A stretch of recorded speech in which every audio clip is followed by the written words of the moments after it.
I was unconscious after the accident. My son abandoned me at the hospital and vanished. 7 days later, he returned and asked with fake concern, "My father still hasn't been discharged." The nurse answered with a single sentence that froze him in shock. "Your father was discharged 4 days ago. He's already gone."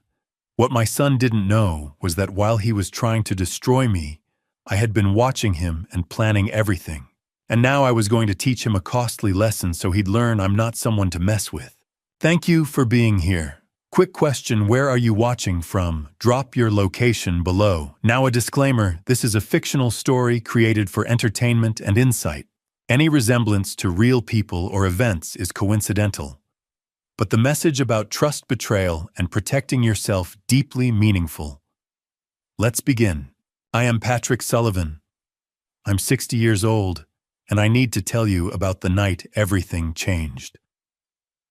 It was a cold, wet November night in Portland, the kind of night where the rain doesn't just fall, it hammers down, turning every road into a slick, black mirror.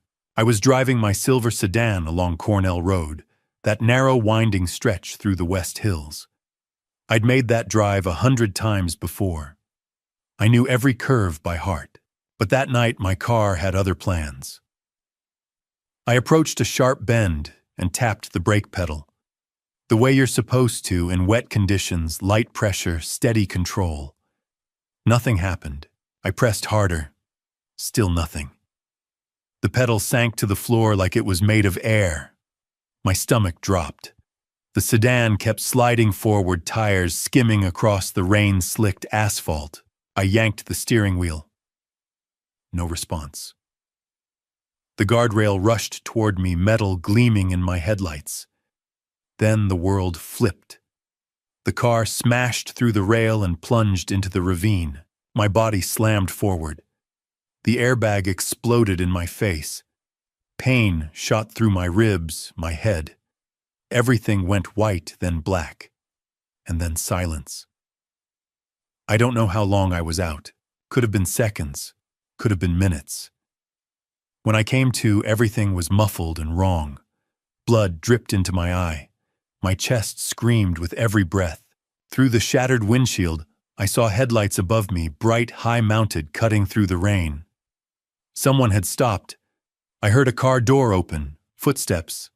Slow, steady. A figure appeared at the edge of the ravine, silhouetted against the headlights. Tall, broad-shouldered. It was Jordan, my son. Relief washed over me. Thank God. He'd help. He'd get me out. But Jordan didn't move. He stood there, hands in his pockets, staring down at the wreck, staring at me. He didn't shout, didn't rush down. He just watched. For what felt like forever. Finally, he pulled out his phone.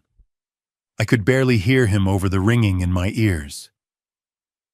"Yeah, there's been an accident on Cornell Road.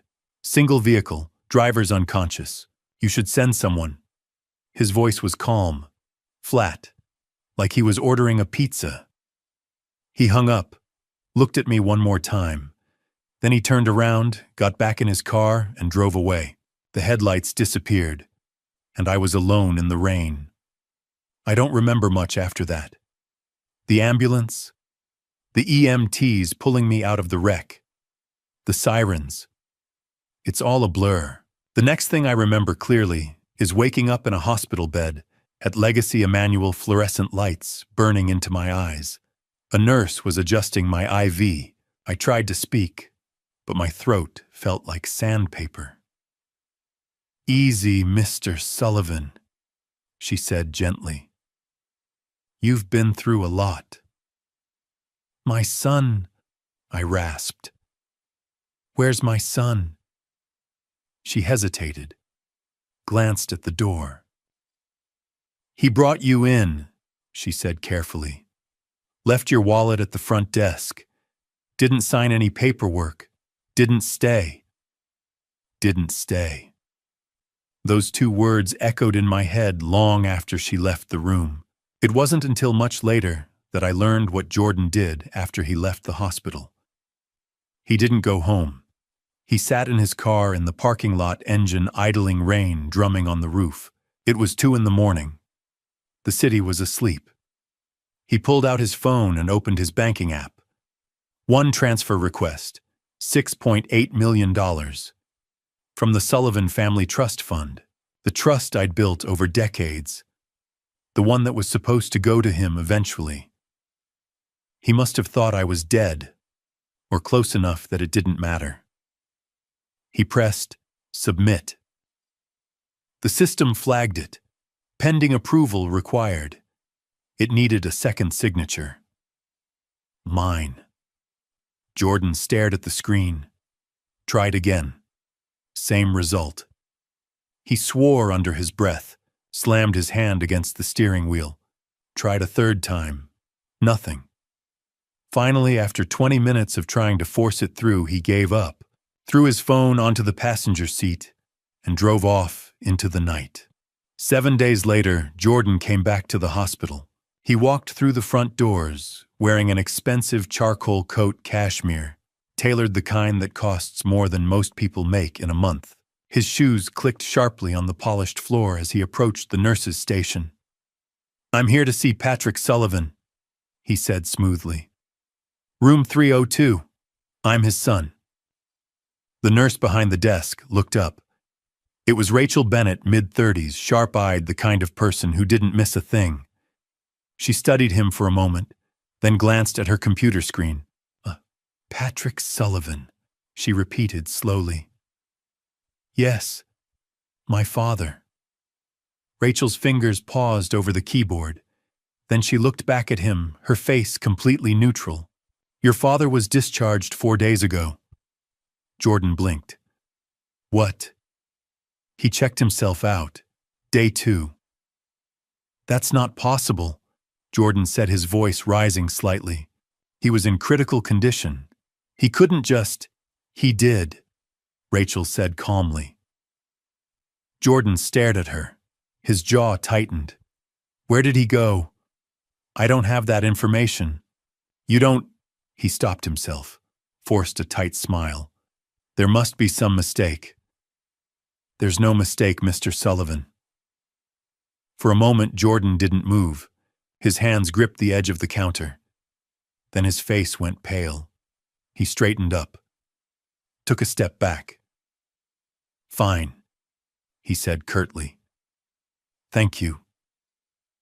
He turned and walked toward the exit, fast. His expensive coat fluttered behind him as he pushed through the automatic doors and disappeared into the gray Portland drizzle. Rachel Bennett stood at the nurse's station, arms folded, watching him go. She didn't move, didn't blink, just stood there, her sharp eyes tracking him through the glass doors until he vanished into the rain. Her expression was cold, unreadable, and she stayed like that long after he was gone. 20 hours after the crash, it was the steady beeping of a heart monitor that pulled me back. Beep, beep, beep. I opened my eyes. Fluorescent lights, white ceiling tiles, the antiseptic smell of a hospital. Legacy Emmanuel. Day 1, 8 o'clock at night. My head throbbed. Every breath sent a sharp ache through my ribs. I tried to sit up, but my body protested. A hand gently pressed my shoulder back down. "Easy, Mr. Sullivan." I turned my head. A doctor stood beside the bed, 50s, graying hair, kind eyes. His name tag read, Dr. Peter Monroe. "You're lucky to be alive," he said. "Mild traumatic brain injury, bruised ribs. No serious head trauma, but you need to take it slow." I nodded weakly. My throat was dry. "My son," I croaked. Did he?" Dr. Monroe glanced at the nurse standing by the door. It was Rachel, the same one who'd been there earlier. She shook her head slightly. "No one came with you, Mr. Sullivan," she said quietly. "And no one's called to check on you." No one. The words hit me harder than the airbag had. Dr. Monroe left after a few more reassurances. Rachel lingered, adjusting my IV, her expression carefully neutral. Before she left, she set a tablet on the tray beside my bed. "In case you need to reach anyone," she said. I waited until the room was empty. Then I picked up the tablet. My hands shook as I logged into my email. 17 unread messages. Most were junk, but one caught my eye immediately. "Security alert pending transaction requires approval, sender First National Bank of Oregon." Time sent 3:47 a.m. I opened it. Transaction details. Amount $6,800,000. 00 from Sullivan Family Trust Fund to account number 47389-BVI offshore, British Virgin Islands, initiated by Jordan M. Sullivan status pending. Secondary authorization required. I stared at the screen. $6.8 million. Initiated at 3:47 in the morning. Less than 2 hours after the crash, Jordan had tried to empty the trust fund while I was unconscious in a hospital bed. While he thought I was dying or dead. My chest tightened. Not from the bruised ribs, from something much worse. And then, like a trapdoor opening beneath me, a memory surfaced. 3 weeks ago. Late afternoon. The kitchen in our Eastmoreland house. Warm light streaming through the windows. I'd just gotten home from a meeting. Jordan was waiting for me. "Dad, we need to talk about your car." I looked up from the mail. "What about it?" "The brakes. They're not responding right. I noticed it when I borrowed it last week." "The brakes are fine, Jordan. I just had the car serviced 6 months ago. I'm telling you something's off." His tone was insistent. Almost urgent. "I know a guy, a mechanic. He's good. Let me take it in, just to be safe." I hesitated. I didn't like the idea of someone else handling my car, but Jordan seemed genuinely concerned. "Fine," I said finally. "But make it quick." He smiled. "I'll take care of it tonight." He took my keys off the counter and left. That night he brought the car back, parked it in the driveway, tossed the keys onto the kitchen table. "All set," he said, but there was something in his expression, something I couldn't quite read. I'd brushed it off. Now lying in that hospital bed, the pieces fell into place. He hadn't taken the car to a mechanic. He'd taken it somewhere else, somewhere he could cut the brake line. 3 weeks ago, my son had sabotaged my car, and then he'd waited, patiently, for the right moment. A rainy night, a dark road, a sharp turn. I felt sick. This wasn't a crime of passion. This wasn't a moment of desperation. This was premeditated. Jordan had planned to kill me. I grabbed my phone from the bedside table. My hands were still shaking, but I managed to dial. It rang twice. "Patrick." Richard Wade's voice was sharp with concern. "Where the hell are you? I heard about the accident." Richard listened to me. My voice was steadier than I felt. "I need you to come to Legacy Emmanuel, now. Don't tell anyone. And bring discharge papers." There was a pause. "Patrick, what's going on?" "Jordan tried to kill me." Silence. "I'll be there in 20 minutes, Richard said. I hung up. Then, with my heart pounding, I opened my banking app and navigated to the security settings for my home safe. The one in my office. The one that held legal documents, financial records, and the backup key to the trust fund accounts. The safe had a digital lock, remotely accessible. I changed the code. From 041285, Catherine's birthday, to a random string of numbers Jordan would never guess. If he tried to get into that safe, he'd be locked out. At 10 o'clock, Richard arrived. He didn't ask questions. He just handled the paperwork, signed me out under a medical waiver, and walked me through a side exit to his car. We drove through the rain in silence. When we pulled up in front of Barbara Wells's modest house in the Woodstock neighborhood, Richard finally spoke. "What do you need me to do?" "Help me prove it," I said quietly. He nodded. Barbara met us at the door. She didn't ask why. She just opened it wider and let me in. As I sat down in her small, warm living room, wrapped in a blanket she'd pulled from a closet, one thought consumed me. Jordan had planned this at least 3 weeks in advance. 3 weeks of looking me in the eye, sharing meals, pretending. And the question that terrified me most wasn't why. It was how many other signs had I missed. It was 3 in the morning on day 2 when Richard pulled up in front of Barbara Wells's house. The Woodstock neighborhood was quiet. The rain had stopped, but the streets were still slick, reflecting the glow of streetlights. Barbara's house was a small craftsman bungalow, tucked between 2 larger homes with a narrow front porch and flower boxes that even in November looked cared for. Richard helped me out of the car. My ribs screamed with every movement, but I bit down and kept walking. Barbara opened the door before we reached it. She was 58, with silver-streaked hair pulled back in a loose bun and sharp, intelligent eyes that missed nothing. She'd been our neighbor in Eastmoreland for 15 years. She and Catherine had been close book club weekend gardening, long conversations over tea. She looked at me, then at Richard, and stepped aside without a word. "Come in," she said simply. Inside, the house smelled like lavender and old books.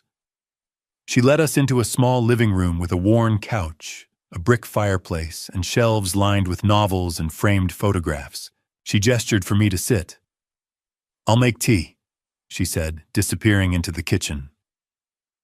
Richard sat across from me, his lawyer's mind already working. "Patrick, we need to talk strategy." I nodded, but I was exhausted. Every part of me hurt. Barbara returned with 3 mugs of chamomile tea and sat down in an armchair. She looked at me expectantly. "Tell me," she said. So I did. I told her everything. The crash on Cornell Road, the brake failure, Jordan standing at the edge of the ravine waiting before he called 911, the $6.8 million transfer attempt, the flashback to 3 weeks earlier when Jordan had taken my car to fix the brakes. Barbara listened without interrupting. When I finished, she set her mug down carefully. "Jordan's changed," she said quietly. I looked up. "What do you mean, about 2 years ago? You remember when he started dating that woman?" I frowned. "You mean, I don't know her name," Barbara said. "But I saw her a few times, always dressed expensively, always on her phone. She had this look, like she was calculating something." Richard leaned forward. "Did Catherine ever mention her?" Barbara's expression softened at Catherine's name. Catherine was worried. She said Jordan seemed different around her, more secretive, more reckless. My chest tightened. Catherine had noticed, and I'd missed it. "Do you know anything else about her?" Richard asked. Barbara shook her head. "Only that after she came into his life, Jordan started asking you for money more often. Catherine told me." Richard and I exchanged a glance. "We need evidence," Richard said, shifting back into lawyer mode. "2 things. First, the physical evidence, the brake line from the car. If it was cut, that's attempted murder. Second, financial motive. If Jordan's in debt, that explains the $6.8 million. I nodded slowly. "But if we go to the police now, Jordan will say I'm confused, traumatized, maybe even senile. He'll twist it." "Then we build the case first," Richard said firmly. "Airtight. So when we do go to the police, there's no room for doubt." Barbara stood and walked to the bookshelf. She picked up a framed photograph and handed it to me. It was Catherine, smiling, standing in her garden, hands covered in dirt, holding a basket of tomatoes. I stared at the photo, and something inside me broke. I'd been holding it together through the crash, the hospital, the revelation. But seeing her face, I couldn't anymore. Barbara gently took the photo back and set it on the shelf. She didn't say anything. She just rested a hand on my shoulder for a moment, then left the room. Richard cleared his throat. "Get some rest, Patrick. We'll figure this out." I slept for a few hours on Barbara's couch, but it was restless, full of fractured dreams.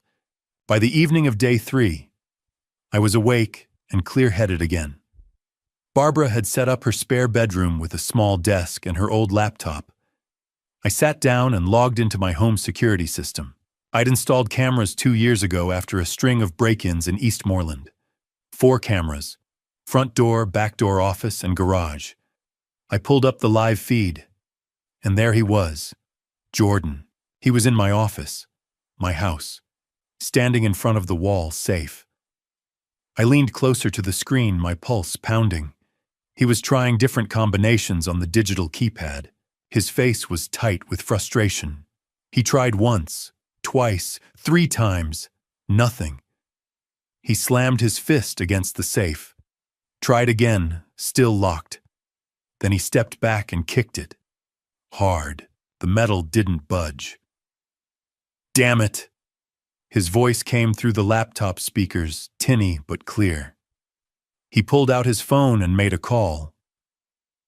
I held my breath. "Yeah, it's me," Jordan said, pacing in front of the safe. "No, I don't have it yet. The old man changed the code." Pause. "I know I need more time." Jordan's voice rose. "He's not dead. But I'll figure something else out." Another pause.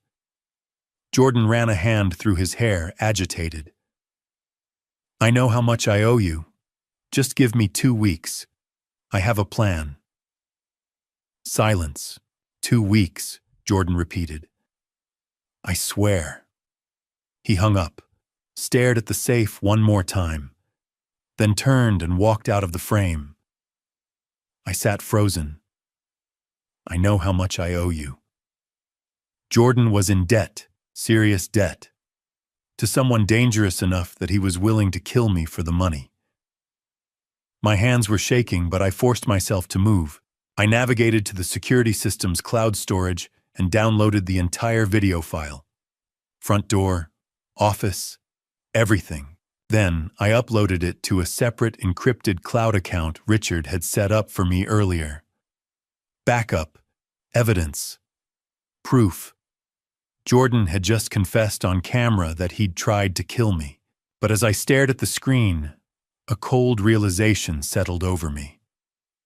This video proved intent. It proved motive. But it didn't prove method. I still needed the physical evidence. The brake line, the car. My wrecked sedan was currently sitting in an impound lot somewhere in Portland. And according to standard procedure, it would be held for 72 hours before being transferred to a salvage yard. I pulled up my phone and checked the timestamp from the crash. November 14th, 11:43 p.m. It was now November 16th, 9:30 p.m. I had less than 24 hours before my car, and the evidence was destroyed. The pounding on Barbara's front door came at 9 o'clock on the morning of day 4. 3 sharp, aggressive knocks. I was in the kitchen drinking coffee, my ribs still aching with every breath. Barbara looked up from her newspaper. Richard, who'd stayed overnight on the couch, straightened immediately. "Stay here," I said. But I already knew who it was. I walked to the door and opened it. Jordan stood on the porch, his expensive coat soaked from the morning drizzle, his face twisted in what was supposed to look like concern. "Dad," he said, his voice loud, theatrical. "Thank God. I've been worried sick about you." I didn't move. "How did you find me?" Jordan's expression flickered, just for a second. Then the mask slid back into place. I've been calling everyone, checking hospitals. Then I saw a food delivery charge on your credit card last night. DoorDash. This address. Of course. I'd ordered dinner for Barbara and me the night before. Stupid. I'm fine, Jordan, I said flatly. You can go. He stepped forward, trying to push past me into the house. Dad, we need to talk. You just disappeared from the hospital. You scared me. I blocked the doorway. Cut it, Jordan. I know what you did. His face changed. The fake concern melted away, replaced by something colder, harder. You don't know anything, he said quietly. I know you tried to transfer $6.8 million 2 hours after the crash. I pulled a folded paper from my pocket, a printout Richard had made from my bank records, and held it up. While I was unconscious, while you thought I was dying. Jordan stared at the paper, his jaw tightened. You don't understand, he said, his voice dropping. I'm in trouble, bad trouble, with bad people. I needed that money to protect us, to protect you. I almost laughed. Protect me. You cut my brake line, Jordan. His eyes widened. Just a fraction. But it was enough. You're confused, he said quickly. The accident, head trauma, it's making you paranoid. You took my car 3 weeks ago. I said, my voice steady. You told me the brakes needed fixing. You took the keys, and you sabotaged it. Jordan took a step back. His expression shifted again, this time to anger. You can't prove that. I have the bank transfer. I have the security footage from my house. I have you on camera breaking into my office, trying to crack my safe. For a moment, Jordan said nothing. Then he smiled. It was a cold, ugly smile. You think anyone's going to believe you? He said softly.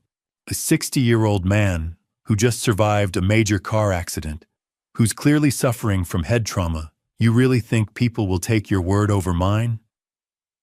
He leaned in closer. I'll tell them you're losing it, that the crash scrambled your brain. I'll get a doctor to testify. I'll petition for guardianship, and then I'll have access to everything. My blood ran cold. Get out, I said. Jordan didn't move. That money is mine, Dad. I've earned it. I've waited for it, and I'm going to get it. Get out! He straightened, adjusting his coat. You know what Mom would say if she were here. She'd tell you to help me. She'd want me to have that money. Something inside me snapped. Don't you dare bring her into this. Jordan's smile widened. Why not? She loved me more than she ever loved you. I slammed the door in his face. My hands were shaking. My chest was tight. Barbara appeared in the hallway, her expression grim. He's gone, she said quietly, peering through the window. For now. I nodded, but I couldn't speak. That evening, my phone exploded. Texts, emails, missed calls. I picked it up, confused. Then I saw the notification. Jordan Sullivan is live on Facebook. I opened the app. There he was, sitting in what looked like a coffee shop, his face somber, his eyes red as if he'd been crying. The viewer count was climbing 1,200, 1,500, 2,000. I don't usually do this, Jordan was saying, his voice breaking slightly. But I need to reach out to people who know my dad, who care about him. My stomach dropped. 4 days ago, my father was in a terrible car accident. He's alive, thank God. But the head trauma, it's changed him. Jordan paused, wiping his eyes.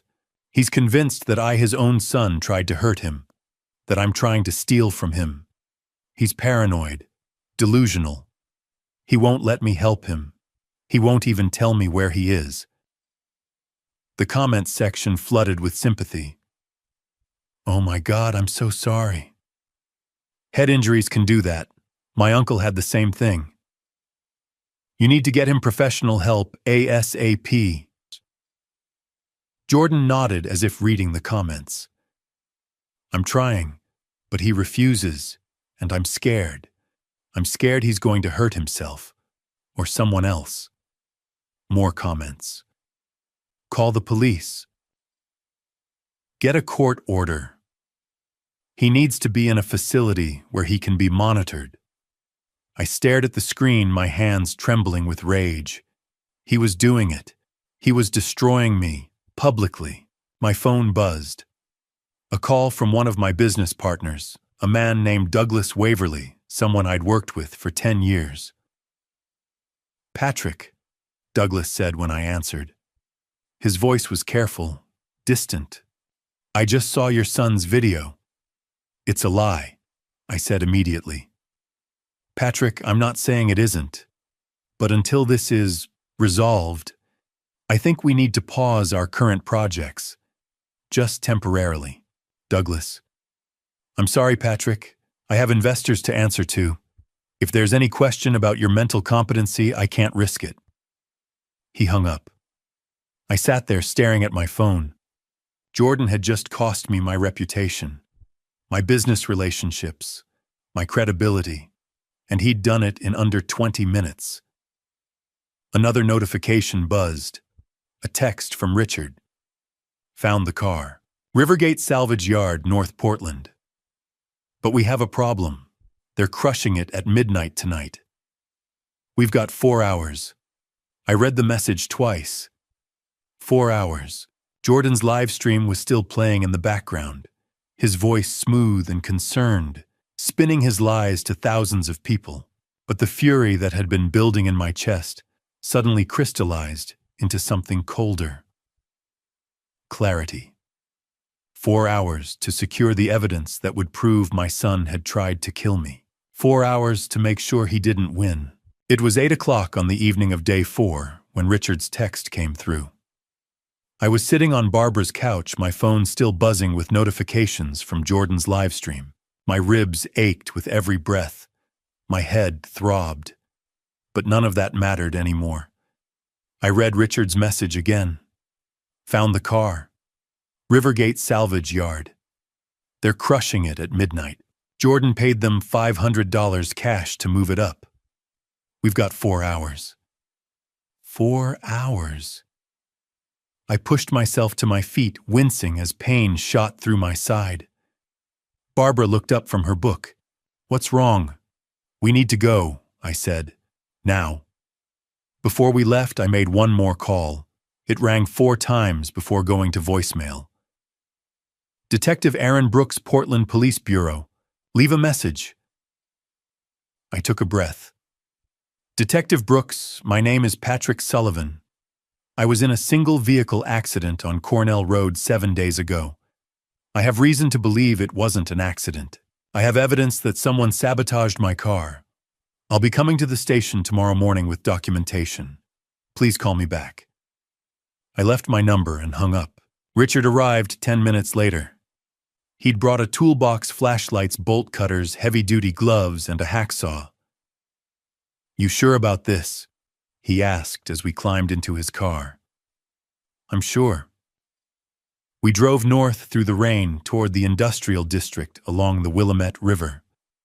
Rivergate was a desolate stretch of warehouses, shipping yards, and scrap metal operations, the kind of place where things went to disappear. At 10:30 p.m., we pulled up half a mile from the salvage yard and parked on a side street. Richard handed me a flashlight and a pair of gloves. "Stay close. Stay quiet." We walked along the edge of the chain-link fence until we found a section partially hidden by overgrown blackberry bushes. Richard pulled out the bolt cutters and snipped through the links one by one until there was a gap wide enough to squeeze through. My ribs screamed as I crouched and crawled under the fence. I bit down hard-tasting blood, but kept moving. Inside the yard was a graveyard of twisted metal and shattered glass. Rows and rows of wrecked cars, stacked 3 high in some places, stretched out under flickering floodlights. "There," Richard whispered, pointing. "In the far corner, near a massive hydraulic car crusher, I saw it. My silver sedan. The front end was crumpled. The windshield shattered, but it was still intact. We made our way over, stepping carefully around oil slicks and broken glass. My heart was pounding. Every sound felt too loud. When we reached the car, I stopped. This was it. The moment of truth. "I'll keep watch," Richard said. "You get under." I nodded. Getting down on my back was agony. My ribs felt like they were on fire, but I gritted my teeth, lay flat on the cold, wet ground, and slid myself under the car. The beam of my flashlight cut through the darkness, illuminating the undercarriage. Oil, rust, twisted metal, and then I saw it. The brake line. It ran along the driver's side, a thin rubber hose reinforced with metal braiding. But about 2 feet from the master cylinder, there was a clean, deliberate cut. Not a tear, not a rupture from the impact. A cut. Sharp, precise. Made with a blade. I stared at it, my breath catching. This wasn't wear and tear. This wasn't an accident. This was premeditated murder. "Patrick!" Richard's voice was urgent. "You okay?" "I found it," I said hoarsely. "Take pictures. Every angle." Richard crouched beside me and aimed his phone camera under the car. The flash lit up the brake line in stark detail. He took a dozen shots, close-ups, wide angles, reference points. "Now cut a section," I said. "We need a sample." Richard pulled out the hacksaw and carefully sawed through the brake line about 6 inches on either side of the cut. He wrapped the piece in a plastic bag and stuffed it into his jacket pocket. "Done," he said. "Let's go." We started back toward the fence, and then we heard it. Footsteps, heavy boots on gravel. "Hey, who's there?" A security guard flashlight swinging in our direction. "Run," Richard hissed. We bolted. Pain exploded in my side as I ran, but I didn't stop. We reached the gap in the fence, squeezed through, and kept going until we hit Richard's car. He started the engine and pulled away, tires screeching just as the guard reached the fence line. We didn't speak until we were back on the main road. "That was too close," Richard said, his knuckles white on the steering wheel. "We got it," I said, breathless. "That's all that matters."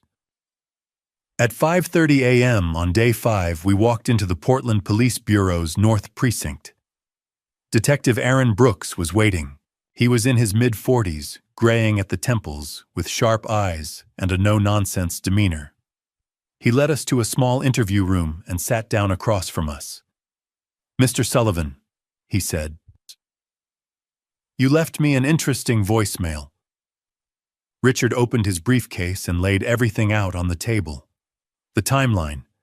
The bank transfer request, $6.8 million, submitted 2 hours after the crash. The security footage of Jordan breaking into my office trying to crack the safe. The photographs of the brake line showing the clean, deliberate cut. And finally, the physical sample itself, sealed in the plastic bag. Detective Brooks studied each item carefully. He didn't speak for a long time. Finally, he looked up. "This is attempted murder," he said quietly. "Yes," I said. "And the suspect is your son?" "Yes." Brooks leaned back in his chair, exhaling slowly. "I'm going to open a formal investigation. I'll send the brake line to our forensics lab for analysis. I'll subpoena your bank records and the security footage, and I'll need a full statement from you." "Anything you need," I said. Brooks nodded. Then his expression grew serious. "Mr. Sullivan, if your son realizes we're investigating him, he may become desperate." Desperate people do dangerous things. Where are you staying right now? With a friend. Keep it that way. Don't go home. Don't contact him. Let us handle this. I nodded. Brooks stood and shook my hand. I'll be in touch within 48 hours. Richard and I walked out of the precinct, just as the sun was rising over Portland. The rain had stopped. The sky was turning pale gold.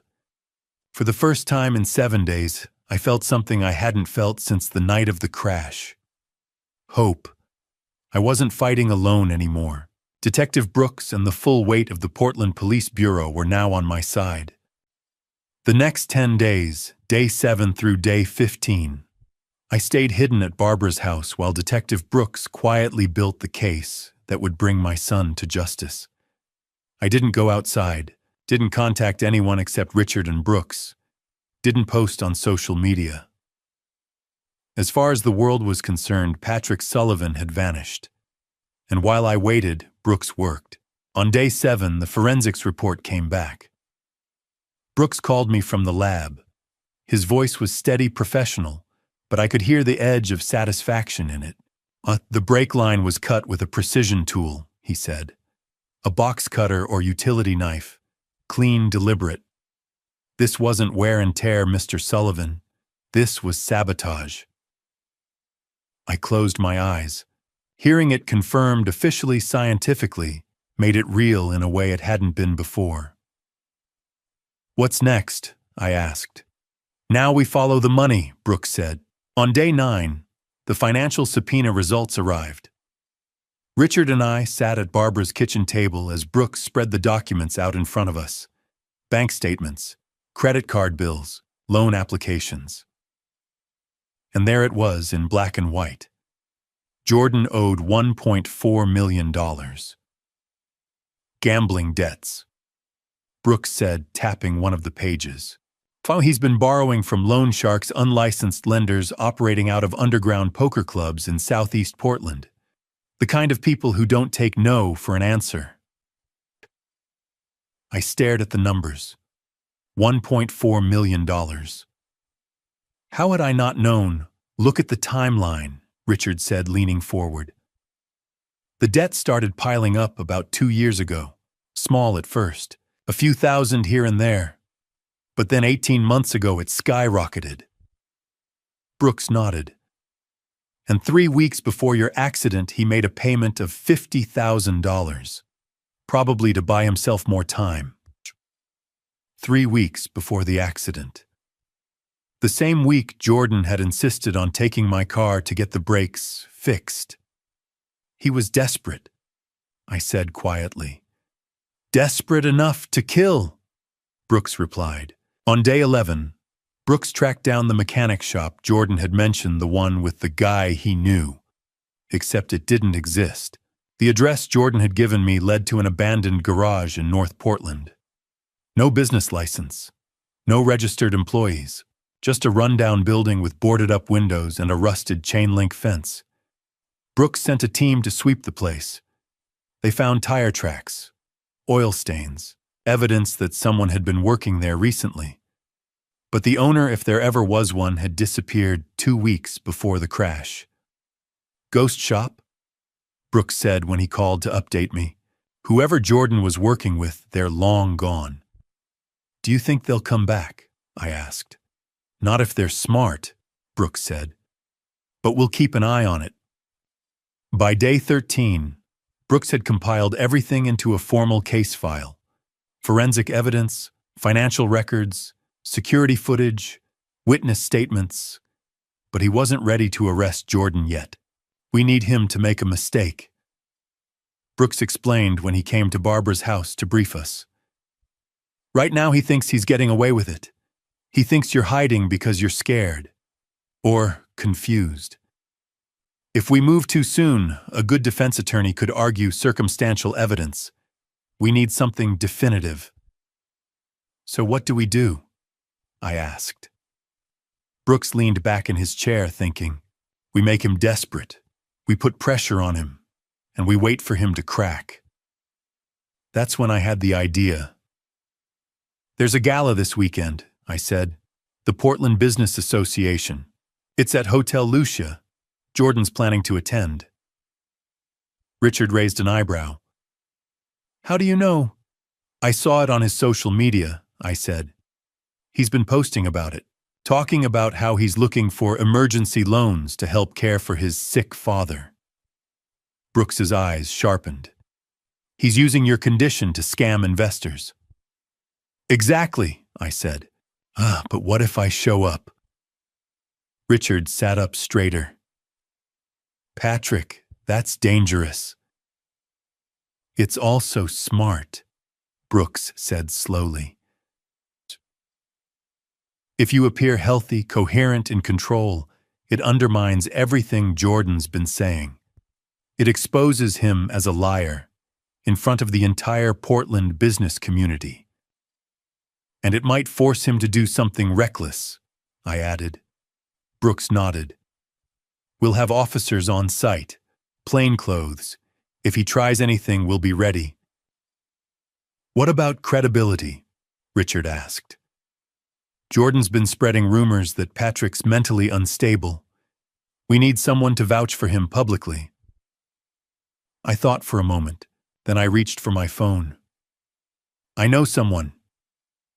Henry Blackwell answered on the second ring. Henry was 70 years old, a real estate developer, who'd been my business partner for over 20 years. He'd known Catherine.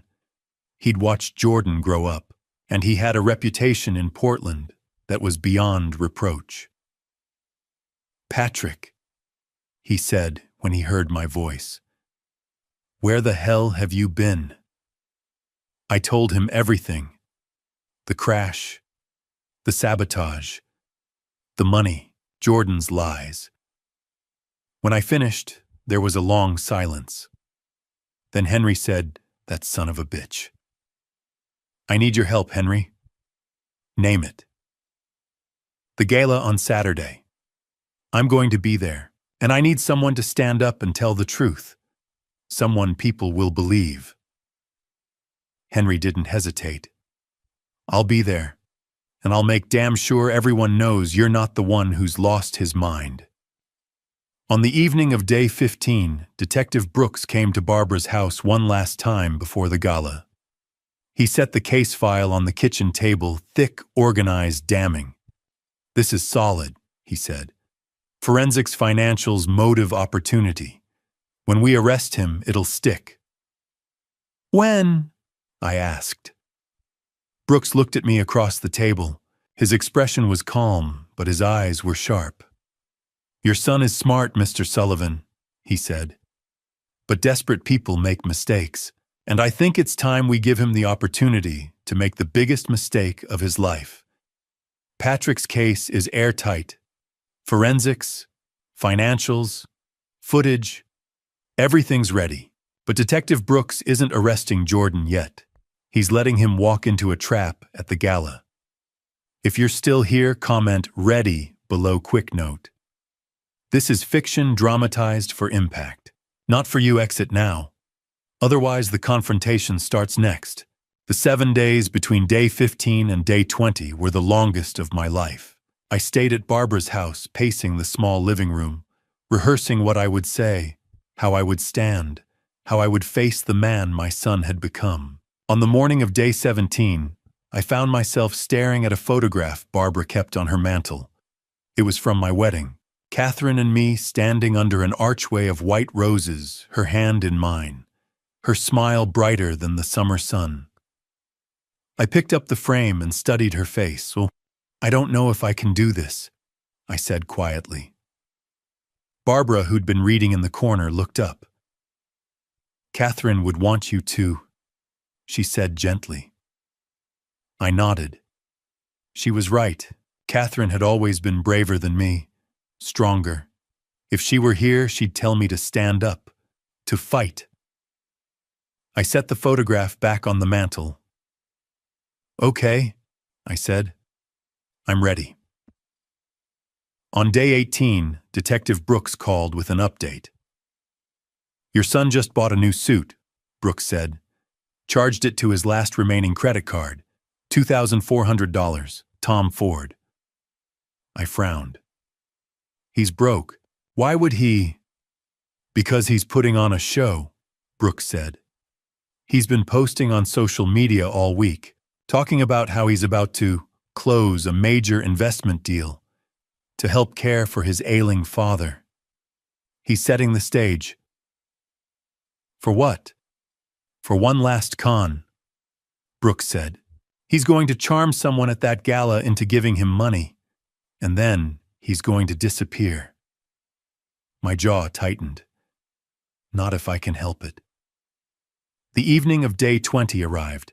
Hotel Lucia was one of Portland's most elegant venues, a historic building downtown with vaulted ceilings, crystal chandeliers, and walls lined with original artwork. Tonight, it was hosting the annual Portland Business Association Gala, and the guest list read like a who's who of the city's wealthiest and most influential people. Over 200 guests. CEOs, investors, politicians, philanthropists, and somewhere in that crowd was Jordan. Barbara and I arrived early, slipping in through a side entrance Brooks had arranged. We made our way up to the mezzanine level where we could watch the ballroom below without being seen. The event was already in full swing. A string quartet played softly in the corner. Waiters in crisp white shirts circulated with trays of champagne and hors d'oeuvres. The crowd mingled, laughing, shaking hands, making deals. And then I saw him. Jordan. He stood near the center of the room, dressed in his new suit, a glass of champagne in one hand, his expression warm and charismatic. He was talking to a small group of older men, successful-looking, the kind of people who wrote seven-figure checks without blinking. There, I said, pointing. Barbara leaned forward, peering over the railing. Who's he talking to? I squinted. One of the men looked familiar. Douglas Waverly, I said quietly. Douglas Waverly was a banker, one of the most powerful in Portland. He ran a private investment firm that managed billions. He was also someone I'd worked with years ago. A good man. Honest, trusting. Exactly the kind of person Jordan would target. I watched as Jordan gestured animatedly, his face full of concern. He leaned in closer to Waverly, speaking earnestly. Waverly nodded, his expression sympathetic. Then Waverly reached into his pocket and pulled out his phone. My stomach dropped. He's going to transfer money, I said. Barbara grabbed my arm. Patrick, we have to do something. If Jordan gets that money, he'll be gone before sunrise, I said. We have to move. Now. I turned and headed for the stairs. Chatisserin. Patrick, wait. Barbara called after me, but I was already moving. I descended the grand marble staircase that led from the mezzanine down into the main ballroom. My heart was pounding. My ribs still ached with every breath. But I didn't stop. As I reached the bottom of the stairs, the crowd began to notice. Conversations paused. Heads turned. Whispers rippled through the room. Is that Patrick Sullivan? I thought he was, wasn't he? The string quartet faltered, then stopped playing entirely. The ballroom fell silent, and then across the room, Jordan turned around. He saw me. For a split second, his face went blank. Then his eyes widened. His mouth opened slightly, but no sound came out. The champagne glass slipped from his fingers. It fell, slowly, tumbling end over end through the air, the crystal catching the light from the chandeliers above, refracting it into 1,000 tiny rainbows. And then it hit the marble floor. The sound was sharp, violent, like a gunshot cutting through the silence. Champagne exploded across the polished stone. Shards of glass scattered in every direction. The string quartet went completely silent. The waiters froze mid-step. Every conversation in the room died. And suddenly, 200 of the wealthiest, most powerful people in Portland turned as one to stare at us. Father and son. standing 20 feet apart in the center of the ballroom. After 3 weeks filled with lies, manipulation, attempted murder, and betrayal, the shattered champagne glass glittered on the marble floor between us like broken promises. Jordan stood frozen, his face pale, his eyes darting around the silent ballroom. 200 people stared, waiting. I took a step forward. Jordan's expression shifted. The panic melted away, replaced by something rehearsed. He opened his arms and rushed toward me. "Dad, oh my God, Dad, I've been so worried." I held up my hand. He stopped. "Don't," I said quietly. The crowd leaned in, sensing something was wrong. Jordan tried again, his voice breaking. "Dad, please, you need help. The accident, it's affected you." "I'm fine, Jordan," I said, my voice carrying across the silent ballroom. "In fact, I've never been more clear-headed in my life." Murmurs rippled through the crowd. Jordan's smile faltered. "Dad, you're confused." "3 weeks ago, you cut the brake line on my car," I said. "You stood at the side of Cornell Road and watched me crash. You waited before calling 911. And while I was unconscious in the hospital, you tried to transfer $6.8 million from my trust fund." The room exploded in whispers. Jordan's face went white. "That's not Dad, you're sick. You don't know what you're saying." "I have forensic evidence," I continued. "I have financial records. I have security footage of you breaking into my office trying to steal from my safe. And I have the Portland Police Department building a case against you for attempted murder and fraud." The whispers turned into shocked exclamations. Jordan took a step back, shaking his head. No, this is insane. He's been traumatized. He doesn't. Patrick is telling the truth." The voice came from the side of the room. Henry Blackwell stepped forward. He was 70 years old, silver-haired, impeccably dressed, and one of the most respected men in Portland. When he spoke, people listened. "I've known Patrick Sullivan for over 20 years. Henry said, his voice calm and authoritative. "I've reviewed the evidence he's provided, the forensic reports, the financial subpoenas, the security footage. Patrick is not confused. He's not ill. He is the victim of a calculated and vicious crime committed by his own son." The room went silent again. Henry turned to face the crowd. "As of this moment, I am formally notifying everyone here that any financial dealings with Jordan Sullivan are invalid. Any loans, any investments, any agreements, they are fraudulent and will not be honored." Douglas Waverly, still holding his phone, slowly put it back in his pocket. He looked at Jordan with disgust and walked away. One by one, the other investors did the same.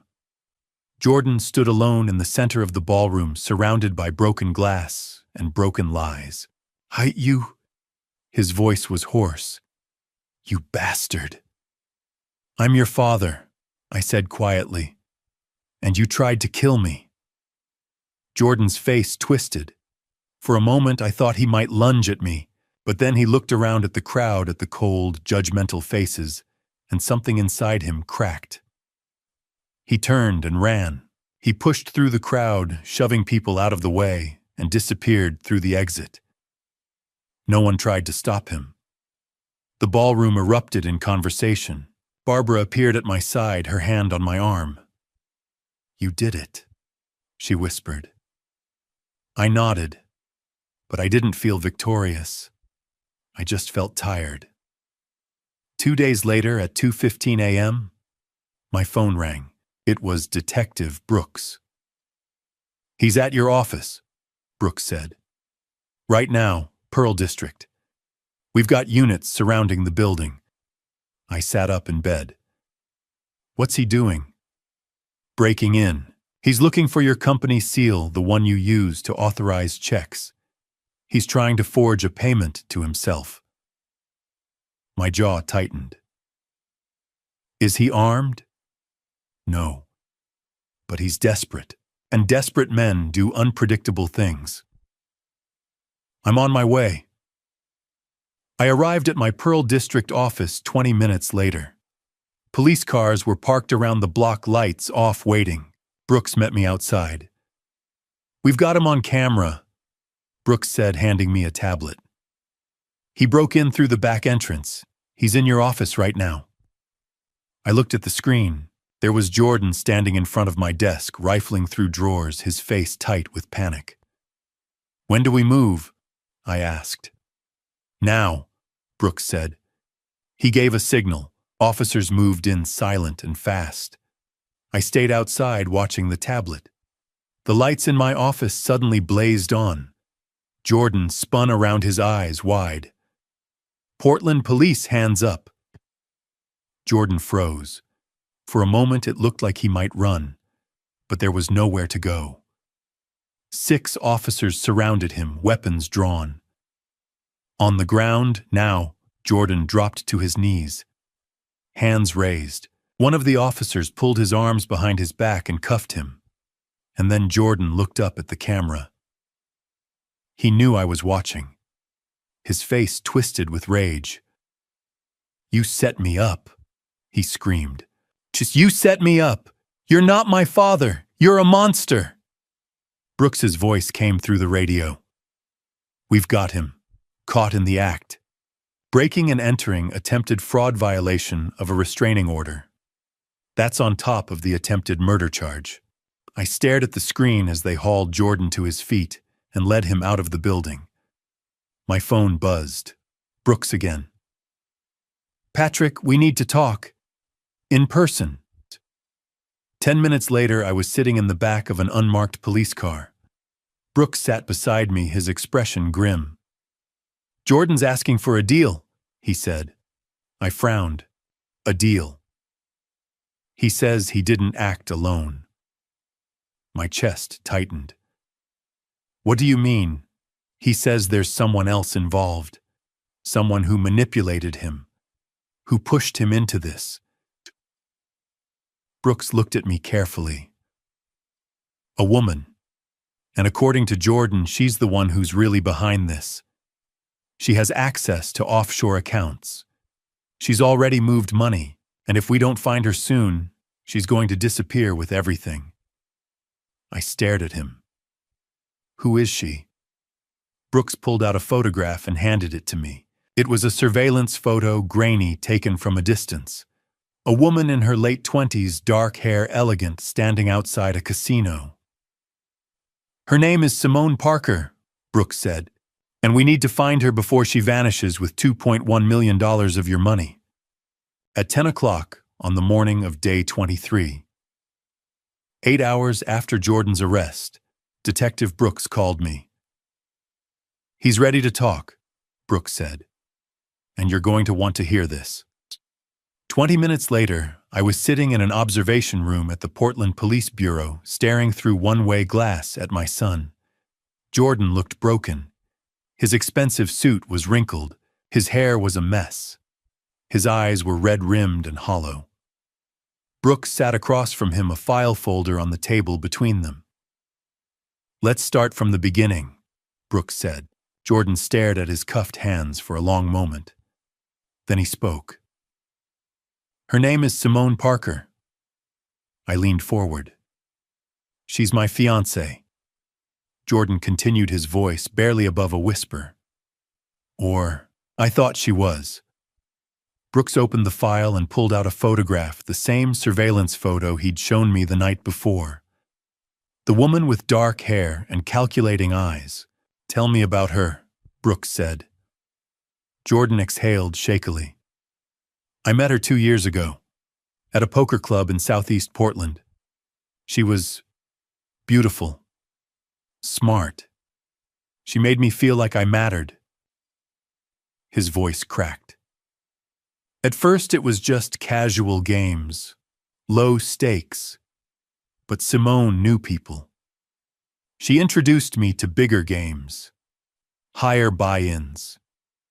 She said I had talent, that I could win big. Brooks didn't say anything, just listened. But I didn't win, Jordan said bitterly. I lost, again and again, and the debts piled up. By the time I realized how deep I was, I owed $1, $4 million to people who don't accept "I'm sorry" as payment. I felt sick. I was panicking, Jordan continued. I didn't know what to do, and that's when Simone said it. He looked up at Brooks, his eyes wet. She said, "Your father has millions just sitting there. He's 60 years old. He's not going to live forever. Why should you have to wait?" My hands clenched into fists. She made it sound so reasonable, Jordan whispered. Like it wasn't really murder, just accelerating the inevitable. Brooks's voice was cold. And the brake line? Jordan nodded slowly. Simone found the mechanic, some guy who worked out of an unlicensed garage in North Portland. She paid him $7,000 to cut the line. Clean, precise, so it would look like an accident. And what were your instructions? Brooks asked. Jordan's voice dropped even lower. Make sure the old man doesn't survive. I'll handle the rest. I closed my eyes. My chest felt tight. So I took his car, Jordan said. 3 weeks before the crash. Told him the brakes needed servicing. Drove it to the garage. Watched the guy cut the line. Then I brought it back and waited. Brooks leaned forward. And after the crash, I called 911, Jordan said, but not right away. I waited. I thought maybe he'd die before they got there, but he didn't. So I took him to the hospital, left him there, and tried to transfer the money while he was unconscious. But the transfer failed, Brooks said. Yeah. Jordan's laugh was bitter. It needed his signature. So I waited. I thought if I could just hold on a little longer, if I could convince people he was mentally unstable, I could get guardianship. And then the money would be mine. But your father showed up at the gala, Brooks said. Jordan nodded, his face twisting. Everything fell apart. Simone texted me that night. Said she was disappointed. That I'd failed. And then she emptied the offshore account we'd set up together. $2.1 million. Money I'd transferred over the past 6 months from side deals, liquidated assets, everything I had left. My jaw dropped. She took it all, Brooks asked. Every cent. Jordan's voice was hollow. And then she disappeared. Brooks pulled out another document and slid it across the table. Simone Parker isn't her real name, he said. Jordan looked up, confused.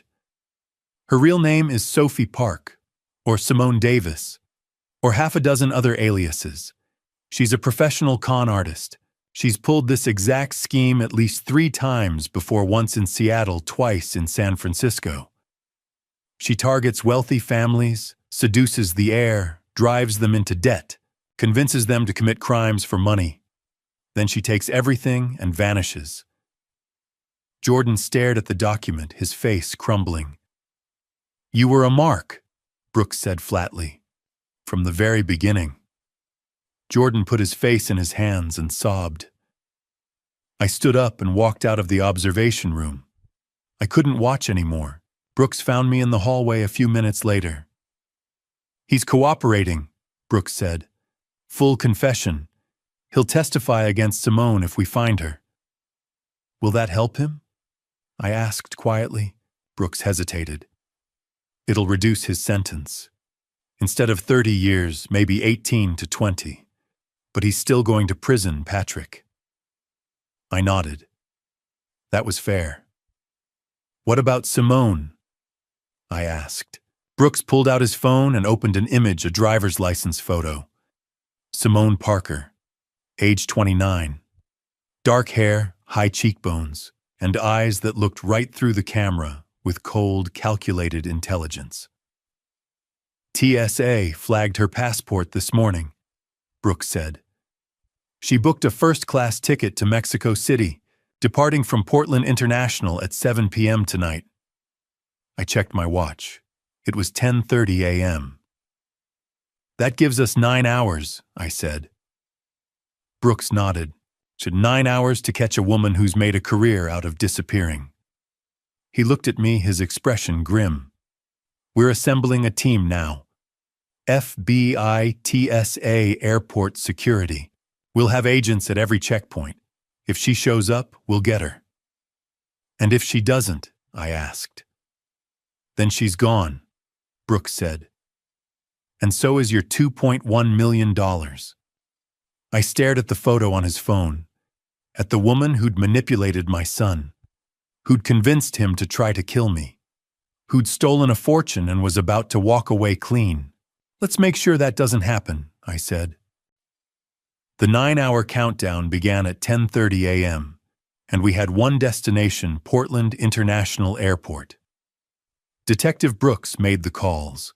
Within an hour, we had a task force assembled, Portland PD, TSA, and the FBI. The FBI agent in charge was Marcus Rivera, a sharp-eyed man in his early 40s who specialized in interstate fraud cases. He met us in Brooks's office and laid out the plan.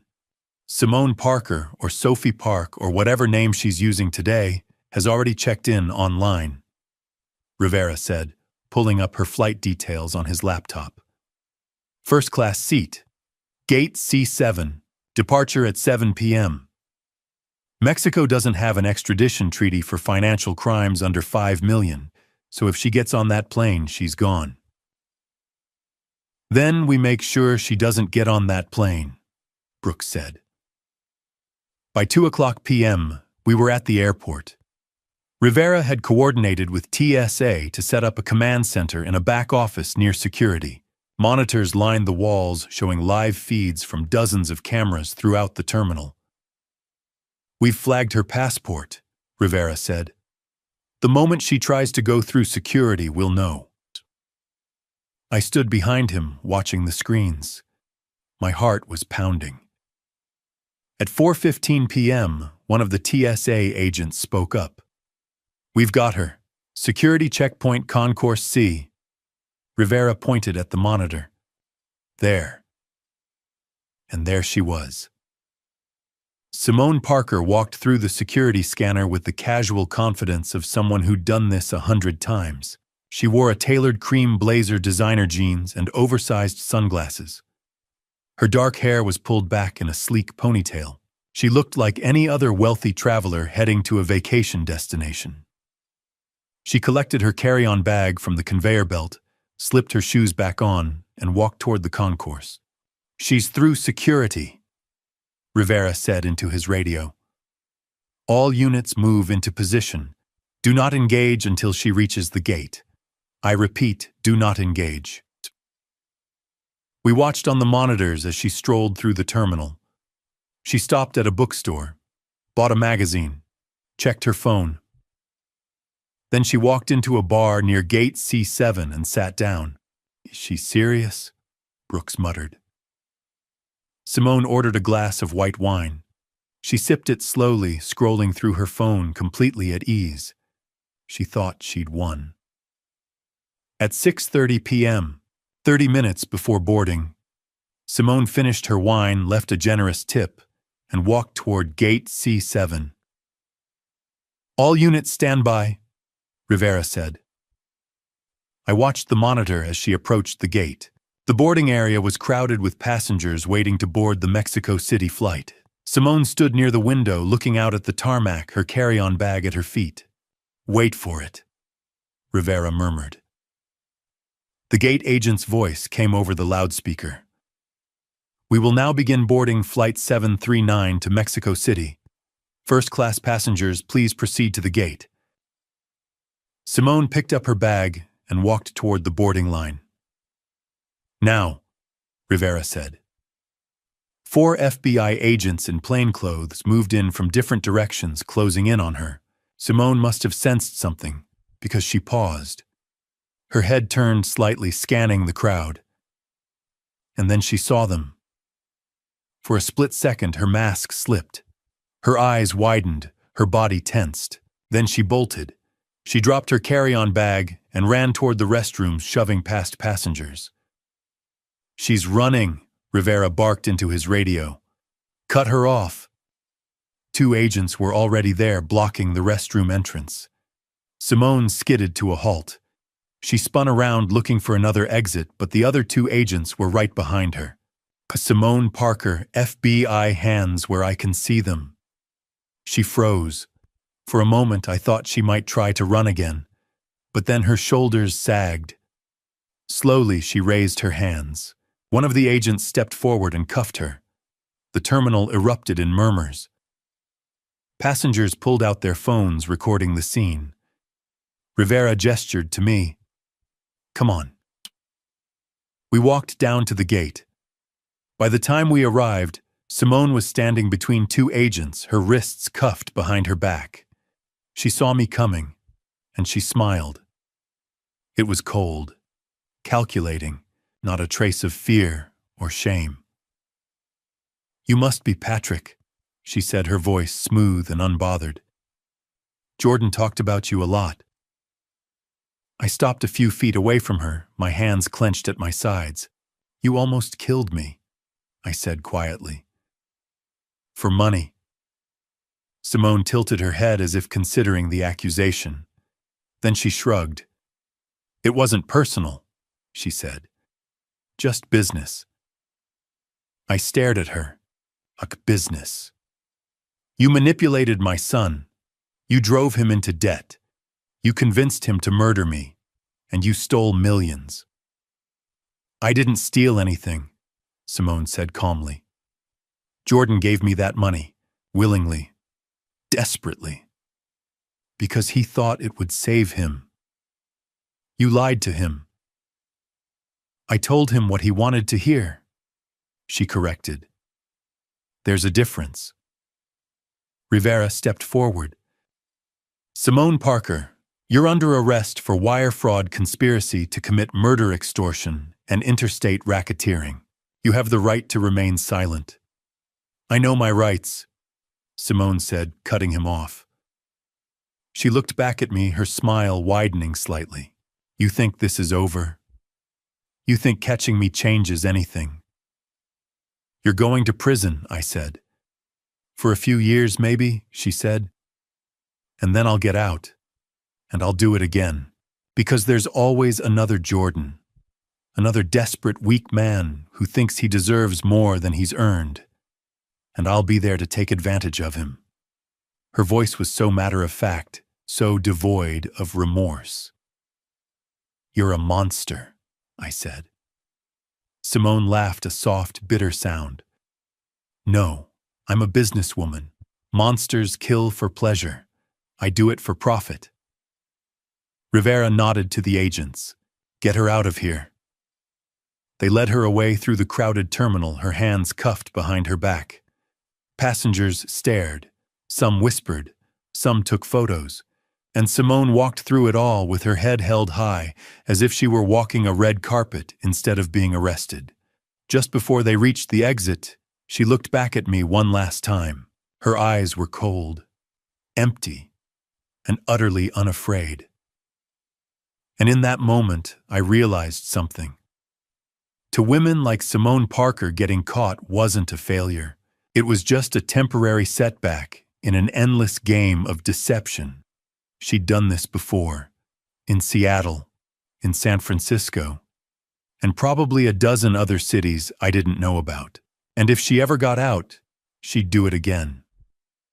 Because for people like her, there was no guilt, no conscience, just calculation. Brooks came up beside me as we watched the agents take her away. "We got her," he said quietly. I nodded. "Yeah, we did. But as I stood there in the middle of the crowded terminal watching Simone disappear through the exit doors, I didn't feel relief. I felt something else. A deep, unsettling realization that the world was full of people like her. People who saw other human beings not as individuals, but as opportunities, as targets. And no matter how many we caught, there would always be more. Simone's caught. Jordan's locked up.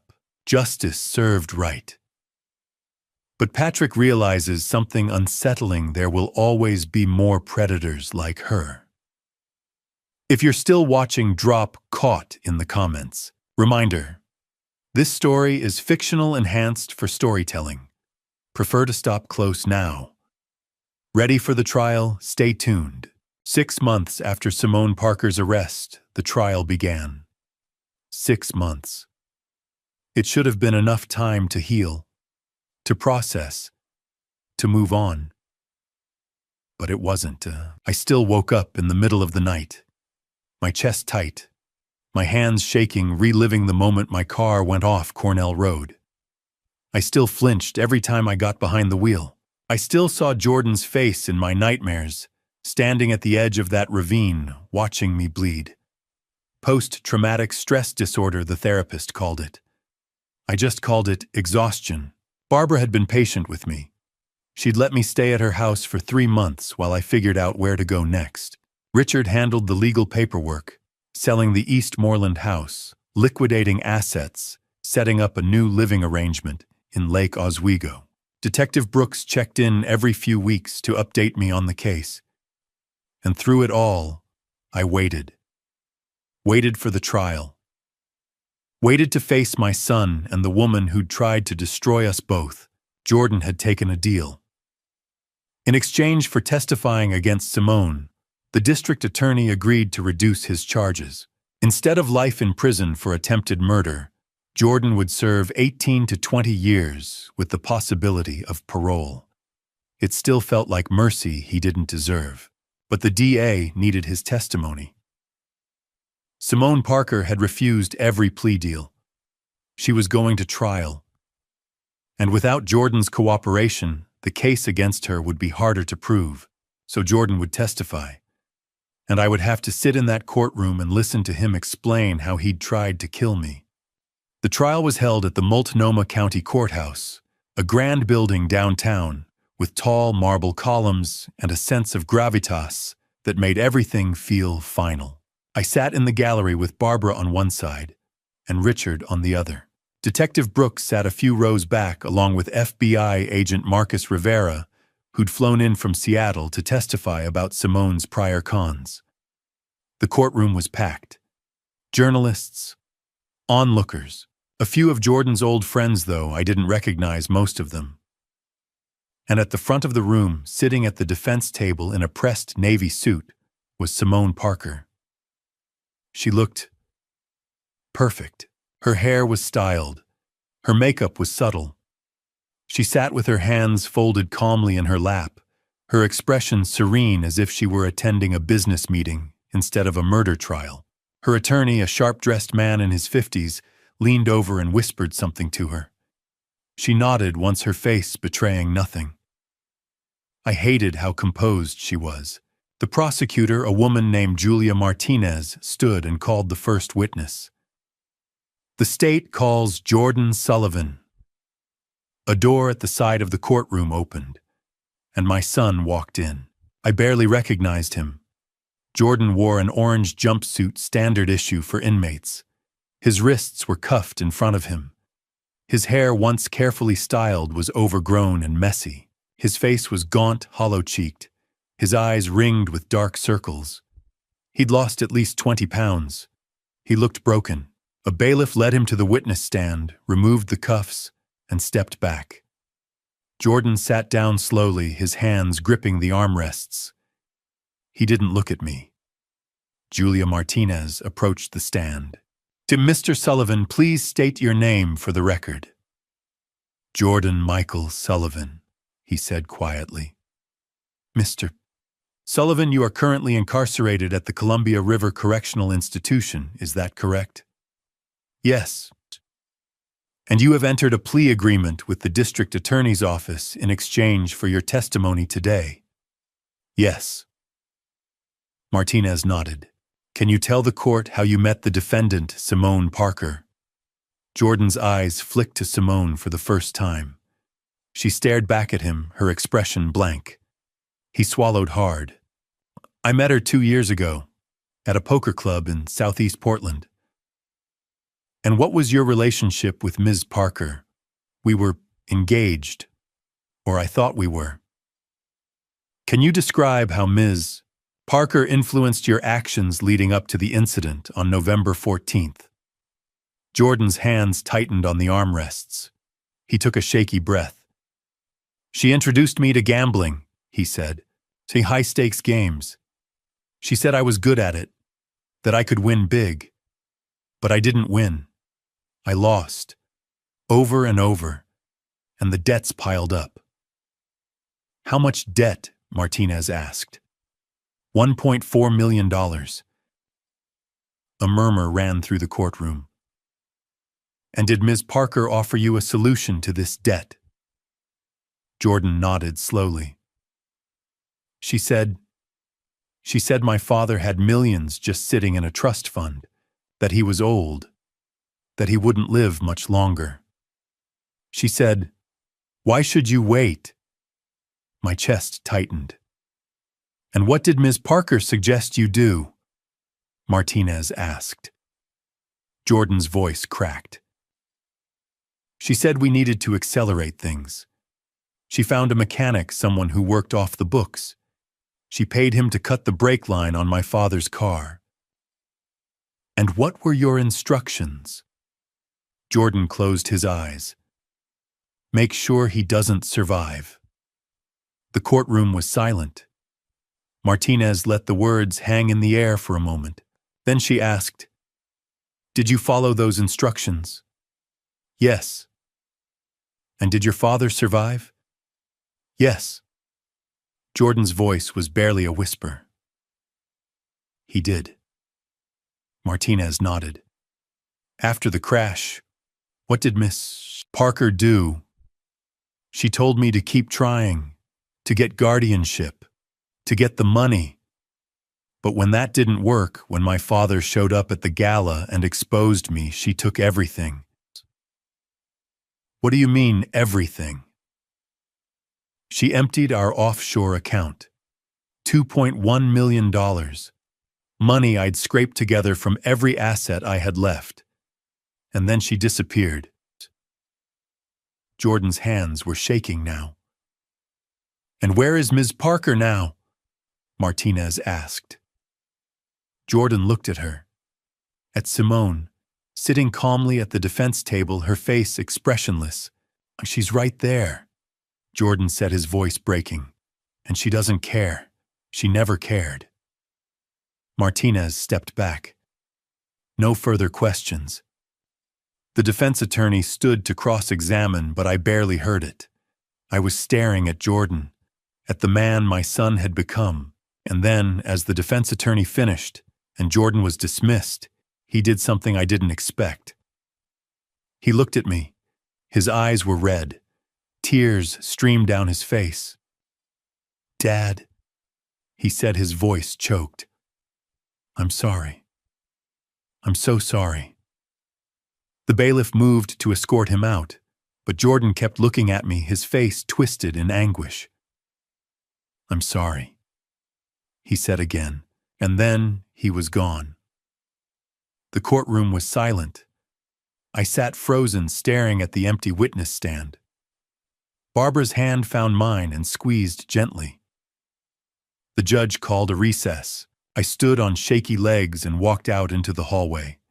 My head was spinning. My chest felt tight. I leaned against the marble wall, trying to breathe. Richard appeared beside me. Patrick, are you okay? I didn't answer, because I wasn't okay. I'd spent 6 months preparing for this trial. 6 months convincing myself that I could face Jordan, that I could listen to him confess, that I could watch him be held accountable. but seeing him up there gaunt, broken, crying, it wasn't what I'd expected. He'd tried to kill me, but he was still my son. And tomorrow I would have to stand in that same witness box and tell the court in detail how the man I'd raised had tried to erase me from existence. I raised my right hand and swore to tell the truth, the whole truth, and nothing but the truth. And then I looked directly at Simone Parker. She stared back, her face expressionless, as if this were all just a minor inconvenience. Prosecutor Julia Martinez approached the witness stand. "Mr. Sullivan, can you tell the court what happened on the night of November 14th? I took a breath. I was driving home on Cornell Road. It was raining. I approached a sharp curve and pressed the brake pedal. I paused. Nothing happened." "What do you mean nothing happened?" "The brakes didn't work," I said. I pressed harder. Still nothing. The car slid off the road and went over the embankment. And then I lost consciousness. When I came to, I saw headlights above me. Someone had stopped. It was my son Jordan. Martinez nodded. "What did Jordan do?" "He stood there," I said quietly, "at the edge of the ravine, just watching me for a long time. Then he made a phone call, and then he left." Murmurs ran through the courtroom. "And after the crash, Mr. Sullivan, what happened next?" "I woke up in the hospital. A nurse told me that Jordan had brought me in but hadn't stayed. Later, I discovered that while I was unconscious, someone had attempted to transfer $6.8 million from my trust fund." "Who made that transfer request?" "Jordan." "And where was that money supposed to go?" I looked at Simone. "To an offshore account, one that Jordan shared with Simone Parker." Martinez walked over to the evidence table and picked up a document. "Your Honor, I'd like to enter Exhibit 17 bank records showing multiple transfers totaling $1 million from Jordan Sullivan's accounts into an account registered under the name Simone Parker, also known as Sophie Park." The judge nodded. "So entered." Martinez handed me the document. "Mr. Sullivan, can you identify this?" I scanned the pages. Dates, amounts, account numbers. "Yes," I said. "These are transfers Jordan made over the course of 6 months. All of them went to Simone." "Thank you, Mr. Sullivan." Martinez stepped back. "Your witness." Simone's defense attorney, a slick man in an expensive suit, stood and approached the stand. "Mr. Sullivan, isn't it true that your son acted alone? That Ms. Parker had no knowledge of his plans?" "No," I said firmly. "That's not true." "How can you be sure?" "Because Jordan told me. He told the police. He told this court. Simone Parker orchestrated everything. She introduced him to gambling. She drove him into debt. She found the mechanic who cut my brake line, and when the plan failed, she took the money and ran." The defense attorney frowned. "But you have no direct evidence linking Ms. Parker to the sabotage of your vehicle, do you?" "I have Jordan's testimony. I have the financial records. And I have this." I pulled out my phone and opened a saved email, one I'd received from Detective Brooks 2 weeks before the trial. This is a text message recovered from Jordan's phone, sent by Simone Parker the night before the crash. Martinez stood. "Objection, Your Honor. This evidence wasn't disclosed." "It was disclosed," the defense attorney snapped. 3 days ago." The judge waved them both down. "Overruled. Continue." I read the message aloud. "Tomorrow night, Cornell Road. Make sure he doesn't survive. I'll handle the rest." The courtroom went silent. The defense attorney's face went pale. He had no rebuttal. No further questions, he muttered, sitting down. Martinez stood. The state rests your honor. The jury deliberated for 4 hours. When they returned, the forewoman stood and read the verdict. In the matter of the state of Oregon versus Simone Parker on the charge of conspiracy to commit murder, we find the defendant guilty. Simone didn't flinch. On the charge of wire fraud, we find the defendant guilty.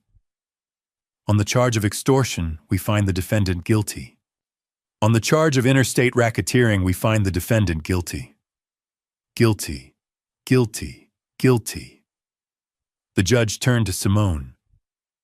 Ms. Parker, you have been found guilty on all counts. Sentencing will be delivered immediately.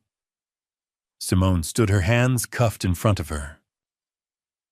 For your crimes, the judge said, you are sentenced to 28 years in federal prison with no possibility of parole for the first 15 years. 28 years. Simone's expression didn't change. She simply nodded once, as if accepting a business deal. The bailiff led her away. As she passed my seat in the gallery, she glanced at me one last time and smiled. A week later, Jordan's sentencing took place in the same courtroom. He stood before the judge in his orange jumpsuit, his hands cuffed, his head bowed. Jordan Sullivan, the judge said, you have pleaded guilty to attempted murder, wire fraud, and conspiracy. In exchange for your cooperation with the state, your sentence has been reduced. You are hereby sentenced to 19 years in the Oregon State Penitentiary, with the possibility of parole after 12 years. 19 years. Jordan's shoulders sagged. He nodded. The judge looked at me. Mr. Sullivan, would you like to make a statement? I hadn't planned to, but I stood. The courtroom was quiet as I walked to the front. I looked at Jordan. He looked back at me, his eyes red and wet. He's my son, I said quietly. And he tried to kill me. Both of those things are true. I paused. I don't know if I'll ever forgive him. I don't know if I'm supposed to. But I do know this: what he did doesn't define who I am. It doesn't define who Catherine was. And it doesn't define the life I'm going to build moving forward. I turned to the judge. Thank you, Your Honor. I walked back to my seat. As the bailiff led Jordan out of the courtroom, he looked back at me one last time. Dad. He said, his voice breaking. Dad, please. I didn't turn around. I sat down beside Barbara and stared straight ahead until he was gone. When the hearing ended, I walked out of the Multnomah County Courthouse for the last time. The air outside was cold and crisp. The sun was setting over Portland, casting the city in shades of gold and amber. Richard was waiting for me at the bottom of the courthouse steps. He held a manila folder. What's that? I asked. Final paperwork, Richard said. For the Eastmoreland house. I took the folder and opened it. Inside were documents transferring ownership, liquidation statements, and a check for $3. $2 million, the sale price. I stared at the check. The house where Catherine and I had built our life, where we'd raised Jordan, where we'd celebrated birthdays and holidays and ordinary beautiful days. It was gone. Richard put a hand on my shoulder. It's time to decide, Patrick. Sell it and start over, or hold on to the memories. I looked at him, then at the folder, then at the courthouse behind me, the place where my son had been sentenced to 19 years in prison. I closed the folder. Let's start over, I said. 2 months after the trial, 9 months after the crash, a for sale sign went up in front of the Eastmoreland house. It was a grand old Victorian 3 stories with a wraparound porch and a garden that Catherine had tended for 20 years. We'd raised Jordan there, celebrated birthdays there, hosted Thanksgiving dinners and summer barbecues. But I couldn't live there anymore. There were too many ghosts. Richard helped me pack. Barbara came by most days with coffee and sandwiches, making sure I actually ate. Detective Brooks stopped in once to check on me, though I think he just wanted to make sure I was holding up. The hardest part was going through Catherine's things. Her clothes still hung in the closet. Her books lined the shelves in the study. Her gardening gloves sat on the bench by the back door, dusty but waiting, as if she might walk in any moment and pull them on. I sat on the floor of our bedroom surrounded by boxes and pulled out a photo album. Catherine and me on our wedding day. Catherine pregnant with Jordan. Jordan as a baby laughing in her arms. Jordan at 5 missing his 2 front teeth. Jordan at 10 holding up a trophy from his soccer team. Jordan at 15 standing between us at his high school graduation. He'd been a good kid once. Sweet, curious, full of life. What had happened? When had he changed? I thought about Simone, about the poker clubs, about the debt, about the lies. But the truth was, I didn't know when it started. Maybe it had always been there, hidden beneath the surface. Maybe I'd just been too blind to see it. I closed the album and set it in a box marked storage. "I'm sorry, Catherine," I said quietly to the empty room. I couldn't protect him. The house sold in 3 weeks. A young couple with 2 kids, a boy and a girl, maybe 7 and 9. They walked through the rooms with wide eyes, talking excitedly about which bedroom would be whose, where they'd put the Christmas tree, how they'd plant tomatoes in the garden. The wife stopped in the kitchen and ran her hand along the countertop. "This is perfect," she said, smiling at her husband. "This is home." I stood in the doorway watching them, and for the first time in months I felt something close to peace. The house would live again. It would be filled with laughter and noise and life. It wouldn't be a tomb anymore. The closing happened on a Tuesday afternoon. I signed the papers in Richard's office. The buyers signed theirs. The real estate agent handed me a check for $3.2 million. I stared at it. $3.2 million. It was more money than I'd ever imagined having when Catherine and I first bought the house 40 years ago. Back then, we'd scraped together a down payment, taken out a mortgage, and worked ourselves to the bone to make it ours. And now it was gone. But so was everything else.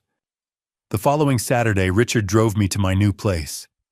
It was a small house in Lake Oswego, a quiet suburb just south of Portland. Nothing fancy. 2 bedrooms, a modest yard, a view of the lake from the back deck. It was a fraction of the size of the Eastmoreland house, but it was mine. And it didn't carry the weight of the past. Richard helped me unload boxes from his truck. Barbara had already stocked the fridge and made up the bed in the master bedroom. Brooks had sent over a case of beer with a note. Congrats on the fresh start. By evening, I was sitting on the back deck with a beer in hand, watching the sun set over the lake. Richard joined me. "How are you feeling?" he asked. I thought about it. "Lighter," I said finally, "and heavier all at once." Richard nodded. He didn't need me to explain. We sat in silence for a while, watching the light fade.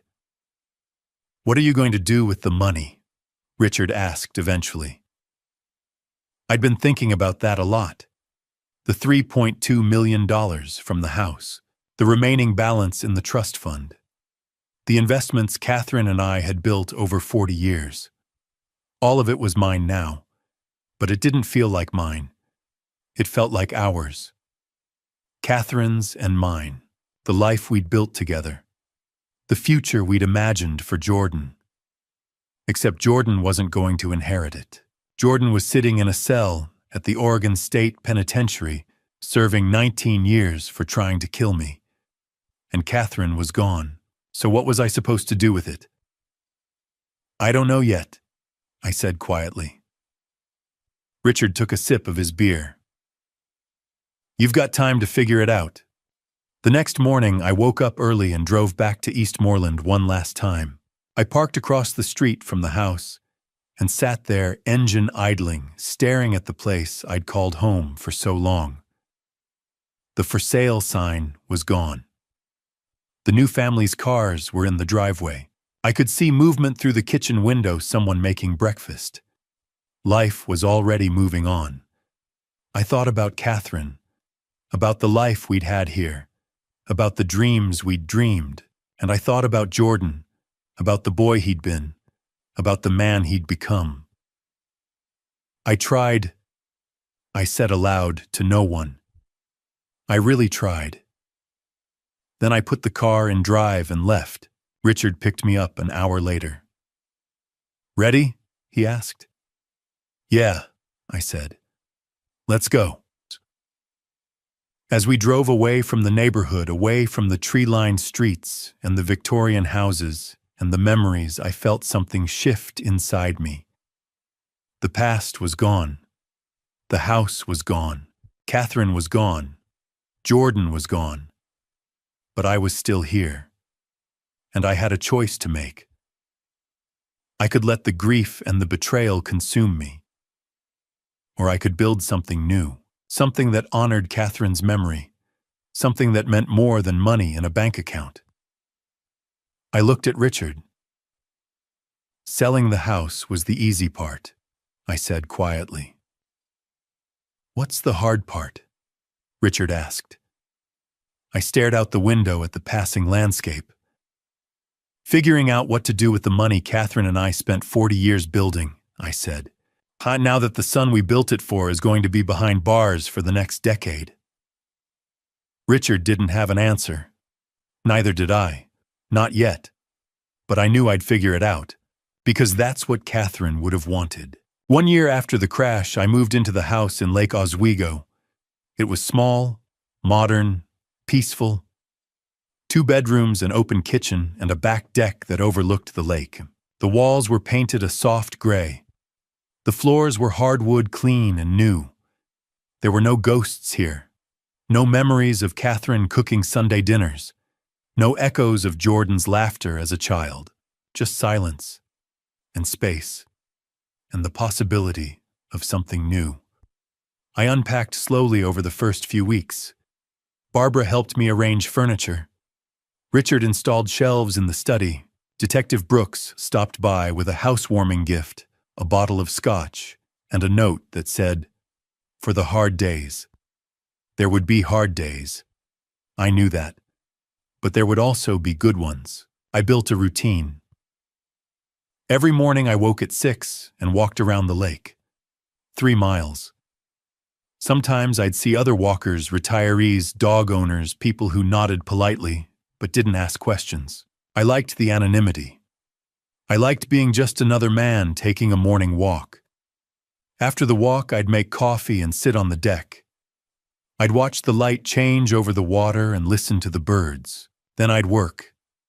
Henry Blackwell had offered me a consulting position with his real estate firm, part-time, flexible hours, no pressure.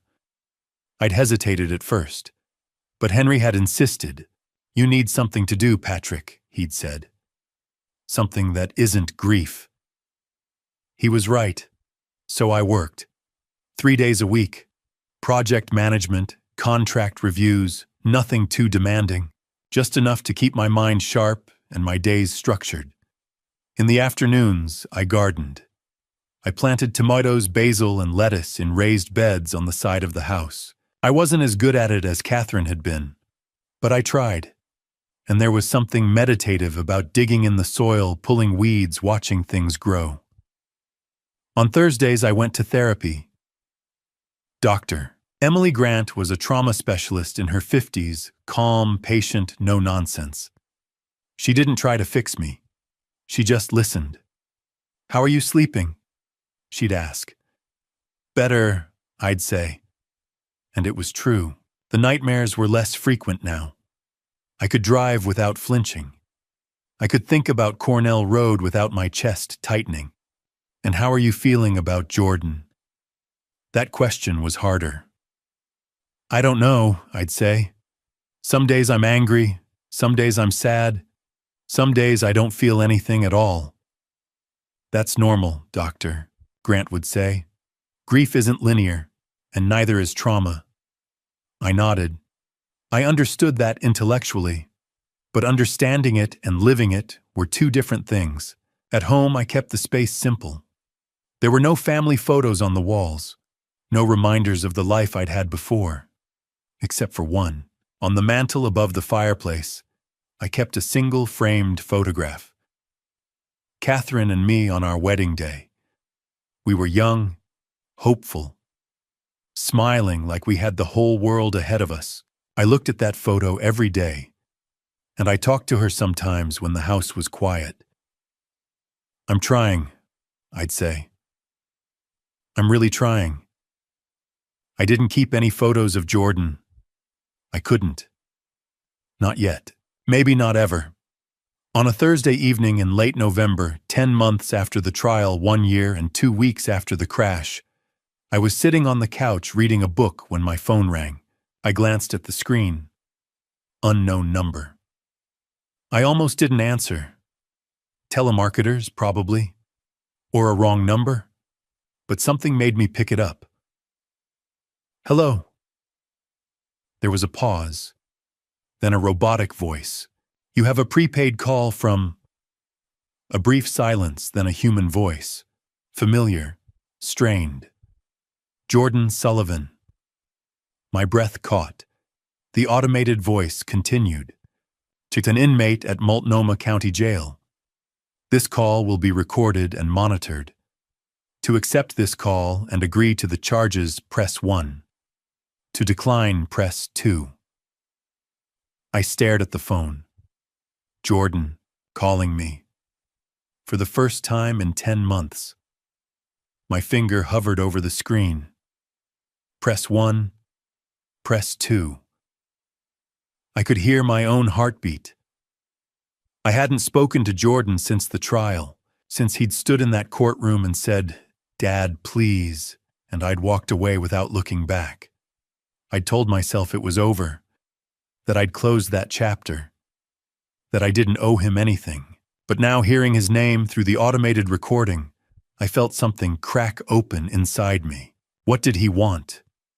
To apologize again, to ask for money, to manipulate me one more time? Or was he just lonely? I thought about the last time I'd seen him. Orange jumpsuit. Hollow eyes. Cuffed hands. He'd looked broken, but he'd also tried to kill me. Both of those things were true. Dr. Grant's voice echoed in my head. You don't owe him forgiveness, but you do owe yourself closure. Was this closure, or was it just reopening a wound? I looked at the mantel, at the photo of Catherine and me. What would she want me to do? I didn't know. The automated voice repeated, to accept this call and agree to the charges, press 1. To decline, press 2. My thumb hovered over the screen. Press 1. Press 2. 10 months ago, I'd walked out of that courtroom and decided to move forward, to build a new life, to let go of the past. But could I really let go if I never heard what he had to say? Could I really move forward if I hung up now? I thought about the therapy sessions, about the walks around the lake, about the garden I'd planted, about the work I'd done to rebuild myself. Was I strong enough to hear his voice again? Or would it shatter everything I'd worked so hard to build? The automated voice spoke again, more insistent this time. Shukini, if you do not respond, this call will be terminated. My heart pounded. I stared at the screen. Jordan Sullivan. My son. The man who'd tried to erase me. The boy I'd raised. Both. Always both. I took a breath, and my finger still hovered. Press 1. Press 2. Answer. Or hang up. Forgive. Or end it. I didn't know. I pressed 2. Declined. The automated voice said, "This call has been terminated," and the line went dead. I set the phone down on the coffee table and stared at it for a long time. Jordan had called, and I'd hung up. It felt like the right decision, but it also felt like something had broken all over again. 2 days later, the letter arrived. It came in a standard white envelope with a return address stamped in the corner, Multnomah County Jail, Portland, Oregon. Inmate number 47,392, Jordan Sullivan. I stood at the mailbox holding it, my hands shaking. I didn't open it. I brought it inside, set it on the kitchen counter, and walked away. For 7 days, I carried that letter with me everywhere. In my pocket during morning walks around the lake, on my desk while I worked, in my bag when I went to therapy. Dr. Grant noticed. "What's that?" she asked, nodding at the envelope peeking out of my jacket pocket. "A letter," I said. "From Jordan." She didn't say anything, just waited. "I don't know if I want to read it," I admitted. "Why not?" I thought about it. "Because if I read it, I'll have to decide what to do with it, and I don't know if I'm ready for that." "Doctor," Grant leaned back in her chair. "You don't have to read it, Patrick. You don't owe him that." "I know. But you're carrying it with you." "I know." She smiled gently. "So maybe part of you does want to read it. Or maybe part of you just wants to decide what to do with it on your own terms." I nodded slowly. On the 5th night, a storm rolled in over Lake Oswego. Rain hammered against the windows. Wind rattled the trees. The temperature dropped, and I lit a fire in the fireplace for the first time since moving in. I sat on the couch, a glass of scotch in one hand, and stared at the envelope on the coffee table. Inmate number 47,392, Jordan Sullivan, my son. The man who'd tried to kill me. Both. Always both. I picked up the envelope. The paper was thin, institutional. I could feel the weight of the pages inside, maybe 2, maybe 3. I turned it over in my hands. What did he want to say? Was it an apology? A justification? A plea for money? Or was it just words I thought about the trial? About Jordan standing in that courtroom crying, saying, "Dad, I'm sorry. I'm so sorry." I'd walked away, and I'd told myself it was over. But if it was over, why was I still holding this letter? I took a breath, and I opened it. The handwriting was Jordan's. I recognized it immediately, the slanted cursive, the way he looped his Y's and G's. It was the same handwriting I'd seen on birthday cards and school assignments and notes left on the kitchen counter. "Dad, I don't expect you to forgive me. I don't even know if I deserve to ask. But I need you to know." I stopped. I stared at the words. "I need you to know." And suddenly I realized I didn't need to know. I didn't need to know why he did it. I didn't need to know if he was sorry. I didn't need to know if Simone had manipulated him, or if he'd been desperate, or if he'd ever really loved me at all. I didn't need any of it, because knowing wouldn't change anything. It wouldn't undo the crash on Cornell Road. It wouldn't bring Catherine back. It wouldn't give me back the years I'd spent raising a son who tried to kill me. All it would do was pull me back into his orbit, back into the grief and the anger and the endless, exhausting question of why. And I was tired of asking why. I looked at the fireplace, at the flames dancing over the logs. I thought about Catherine. What would she want me to do? For a long time that question had haunted me. What would Catherine say? What would Catherine think? How would Catherine handle this? But sitting there holding that letter, I realized something. Catherine wasn't here, and I couldn't keep asking her for permission to move forward. I had to decide for myself. I stood up, walked to the fireplace, and held the letter over the flames. For a moment I hesitated. This was it. The last thread connecting me to Jordan. If I burned this letter, I'd never know what he wanted to say.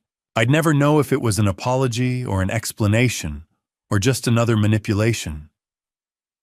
But maybe that was okay. Maybe I didn't need closure from him. Maybe I just needed to close the door myself.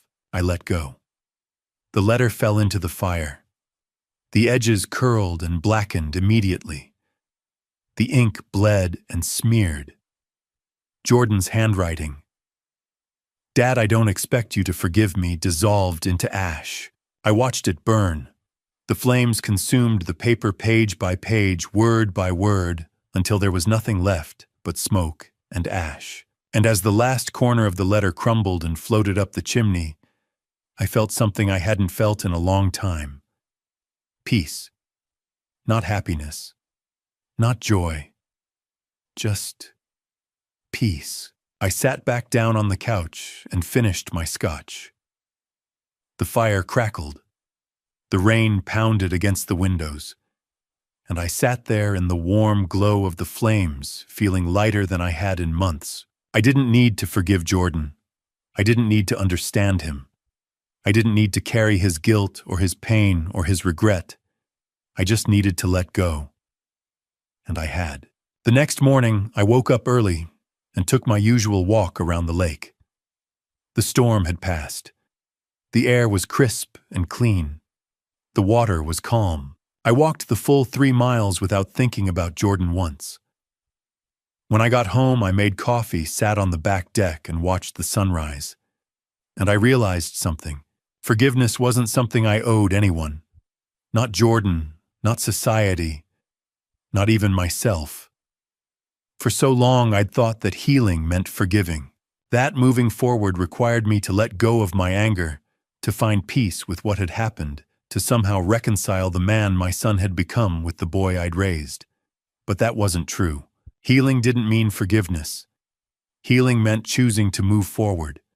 It meant waking up every morning and deciding that today I would build something new. Today I would take a walk. Today I would work in the garden. Today I would live. Not for Jordan, not for Catherine, for myself. I finished my coffee and went inside. On the mantel, the wedding photo of Catherine and me still sat in its frame. I looked at it for a long moment. "I'm okay," I said quietly. "I think I'm finally okay." And for the first time since the crash, I believed it. The morning after I burned Jordan's letter, I drove to Lincoln Memorial Park. I brought white lilies, Catherine's favorite. It was the first time I'd visited her grave since before the crash. For over a year, I'd avoided it. Not because I didn't want to see her, but because I was ashamed. Ashamed that I'd let our son try to kill me. Ashamed that I hadn't seen it coming. Ashamed that I'd survived when she hadn't. But that morning, a clear, beautiful summer morning, exactly 1 year after the crash, that had changed everything, I finally went. The cemetery was quiet. The paths were lined with old oak trees, their branches casting dappled shadows on the ground. Birds sang softly. The grass was green and well kept. I walked slowly carrying the lilies until I reached her grave. The headstone was simple, gray granite, understated, just the way she would have wanted. Catherine Sullivan, beloved wife and mother, 1964 to 2023. I knelt down and placed the lilies at the base of the stone. "Hi, Catherine," I said quietly. "Sorry it took me so long." I sat down on the grass beside her grave, my legs crossed, and for a long moment I just sat there in silence. Then I started talking. "I don't know where to start," I said. "So much has happened. And I've been avoiding you, because I didn't know how to tell you." I took a breath. "Jordan cut the brake line on my car," I said. "He stood at the side of Cornell Road and watched me crash. He tried to kill me, Catherine. Our son tried to kill me." My voice cracked. "And I keep asking myself, what did we do wrong? Where did we fail? How did we raise a boy who could do something like that. The wind rustled through the trees. But you'd tell me we didn't fail, I continued. You'd tell me it was his choice, that people make their own decisions, that we loved him the best we could. I nodded as if she were sitting there beside me. There was a woman, I said. Simone Parker.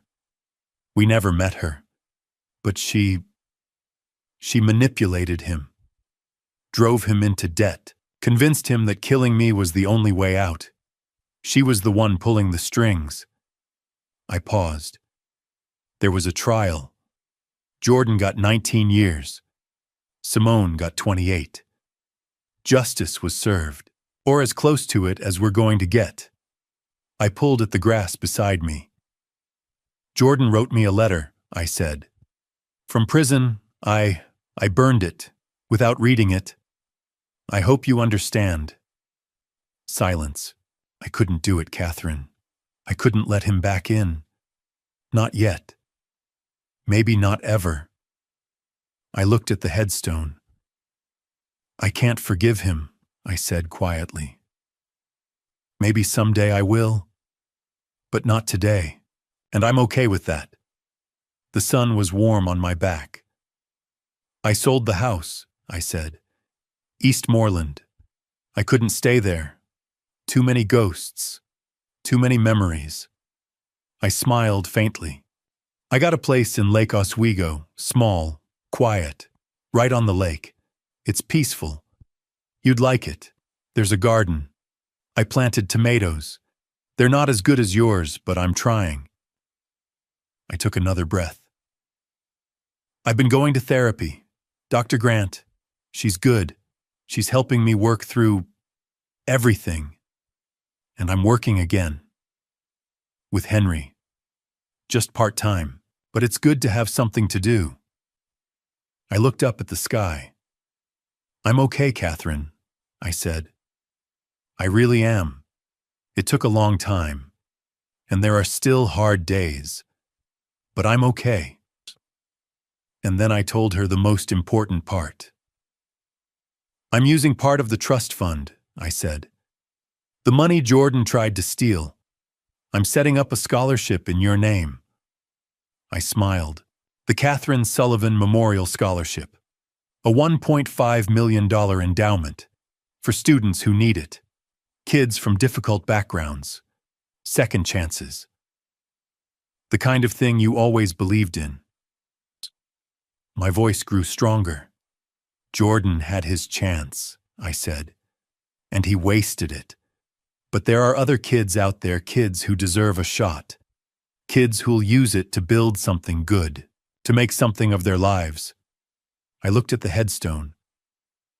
It's what you would have wanted, I said. I know it is. The wind picked up, rustling the lilies. I'm going to live, Catherine, I said. Really live. Not just exist, not just survive. I'm going to wake up every morning and choose to build something, to be something. For you, for me, for the life we had together. I stood up slowly, brushing the grass off my jeans. I love you, I said. I always will. And I'm sorry I couldn't protect our son. I'm sorry I couldn't save him from himself. I touched the headstone gently, but I'm not going to let his choices define me anymore.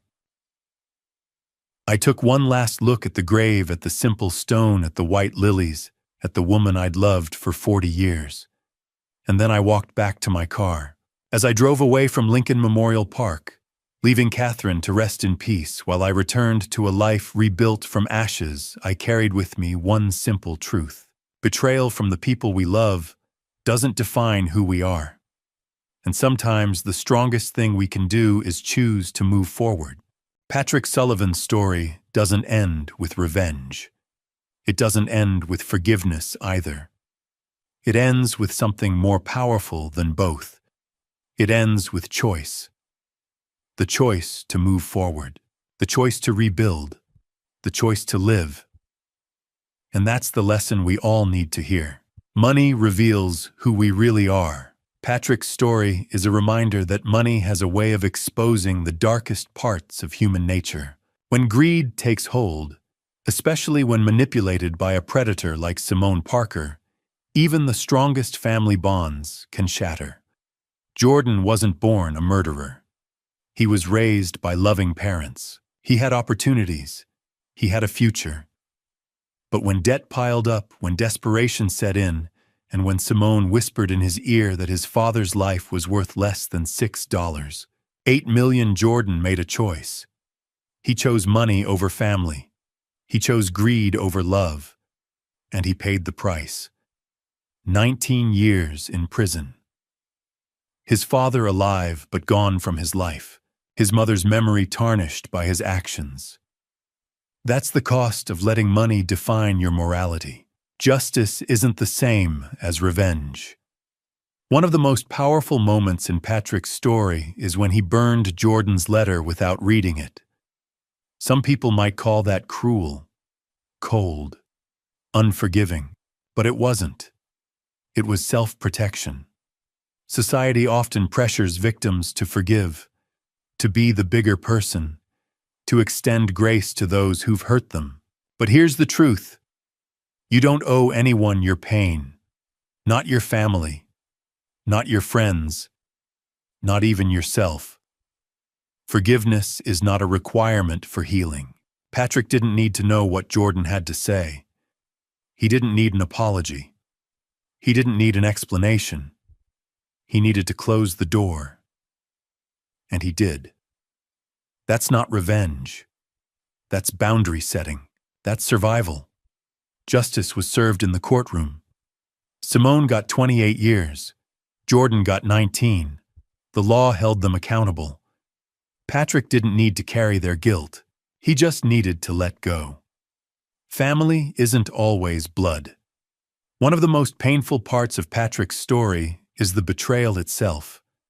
Jordan wasn't a stranger. He wasn't a random criminal. He was Patrick's son. The boy Patrick raised. The child he loved. The future he'd invested in. And that boy tried to kill him. But here's what Patrick learned.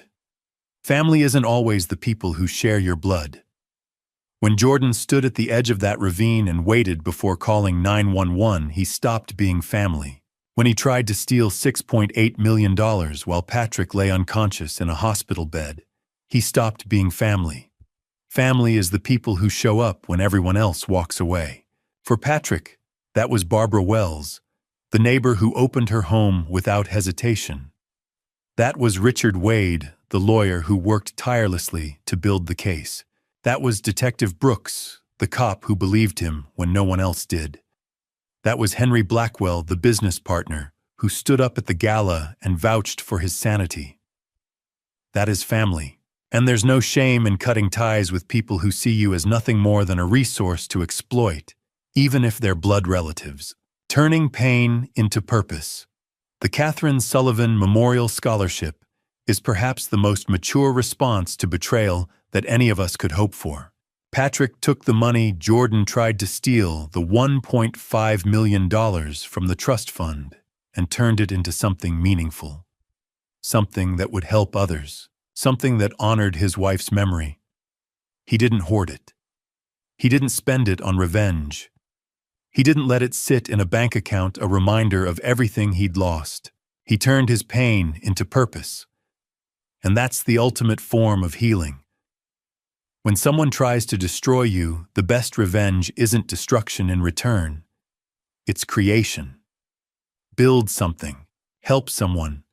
Leave the world better than you found it. That's what Patrick did. And that's what we all can do. You can start over at any age. Patrick Sullivan is 61 years old. He lost his wife. His son tried to kill him. His home was filled with ghosts. He could have given up. He could have let bitterness consume him. He could have spent the rest of his life replaying the crash on Cornell Road, asking why. But he didn't. He sold the house. He moved to Lake Oswego. He built a new routine. He went to therapy. He planted a garden. He worked with Henry. He walked around the lake every morning. He chose to live. Not just survive. Live. And if Patrick can do that at 61 after the worst betrayal imaginable, then any of us can. It's never too late to start over. It's never too late to choose yourself. It's never too late to build a life worth living. A question for you. So here's what I want to ask you, the person watching this story unfold. If you were Patrick, if your own child had tried to kill you and then sent you a letter from prison, would you read it or would you burn it just like he did? Think about it. Really think about it. Because the answer says a lot about who you are, about what you believe healing looks like, about whether you think forgiveness is something we owe or something we choose. Drop your answer in the comments. I want to know.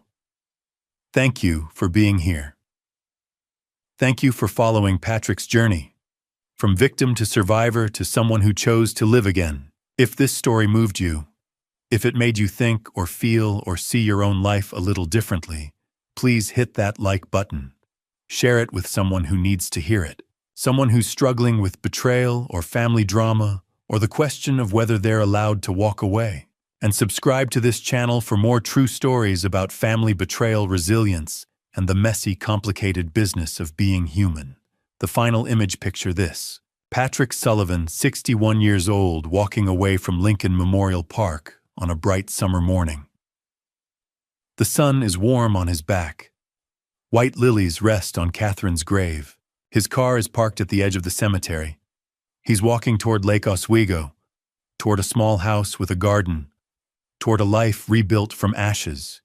He's not running. He's not hiding. He's just moving forward, one step at a time. And that is the strongest thing any of us can do.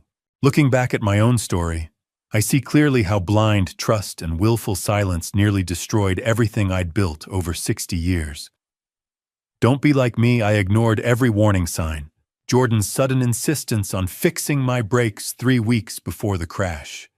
His mounting gambling debts, those strange late-night phone calls behind closed doors, the cold distance in his eyes. I told myself every son deserves a second chance, that unconditional love conquers all. But I was wrong. I confused genuine love with dangerous enabling, and that confusion nearly cost me my life. Family betrayal doesn't announce itself with sirens. It creeps in quietly, disguised as concern, until one rainy November night, your brake pedal goes to the floor on Cornell Road, and your own son stands at the edge of a ravine watching you bleed, calculating whether you'll survive long enough to sign over $6.8 million. The hardest lesson I learned is this: family betrayal is devastatingly real, and money, especially large inheritances, can transform even blood relations into cold strangers. When someone begins to see you as an obstacle, rather than a father, as a resource, rather than a person, you owe them nothing. Not forgiveness, not money, not time, not even an explanation. Justice is not revenge. Burning that jail letter without reading it was self-preservation, not cruelty. God gave us wisdom to discern real danger, and sometimes protecting yourself means walking away permanently from those who share your name.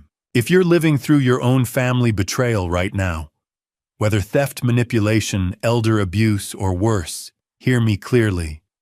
You are not alone. You are not crazy. And you are not required to forgive to heal. Chosen family friends like Barbara Wells, allies like Detective Brooks and lawyer Richard Wade, partners like Henry Blackwell can be stronger than blood. Turn your pain into purpose. I channeled mine into the Catherine Sullivan Memorial Scholarship, a $1.5 million endowment, so other young people might find hope where I found ashes. Grandpa stories like mine may sound extreme, but they happen every day behind closed doors. Grandpa stories teach us survival isn't about forgiving the unforgivable. It's about refusing to let betrayal define your future. And Grandpa stories remind us it's never too late, even at 61, to start over and rebuild. Thank you for walking this journey with me to the very end. Please comment your thoughts if you were in Patrick's position, discovering your son's murder plot. What would you do? Would you read the jail letter or burn it? I genuinely want to hear your perspective. If this story touched you, please subscribe so you won't miss future episodes exploring trust, betrayal, and redemption. A gentle note. Although inspired by real-life patterns of financial elder abuse and family manipulation, certain elements have been dramatized for storytelling purposes. If this isn't your preference, feel free to explore other videos.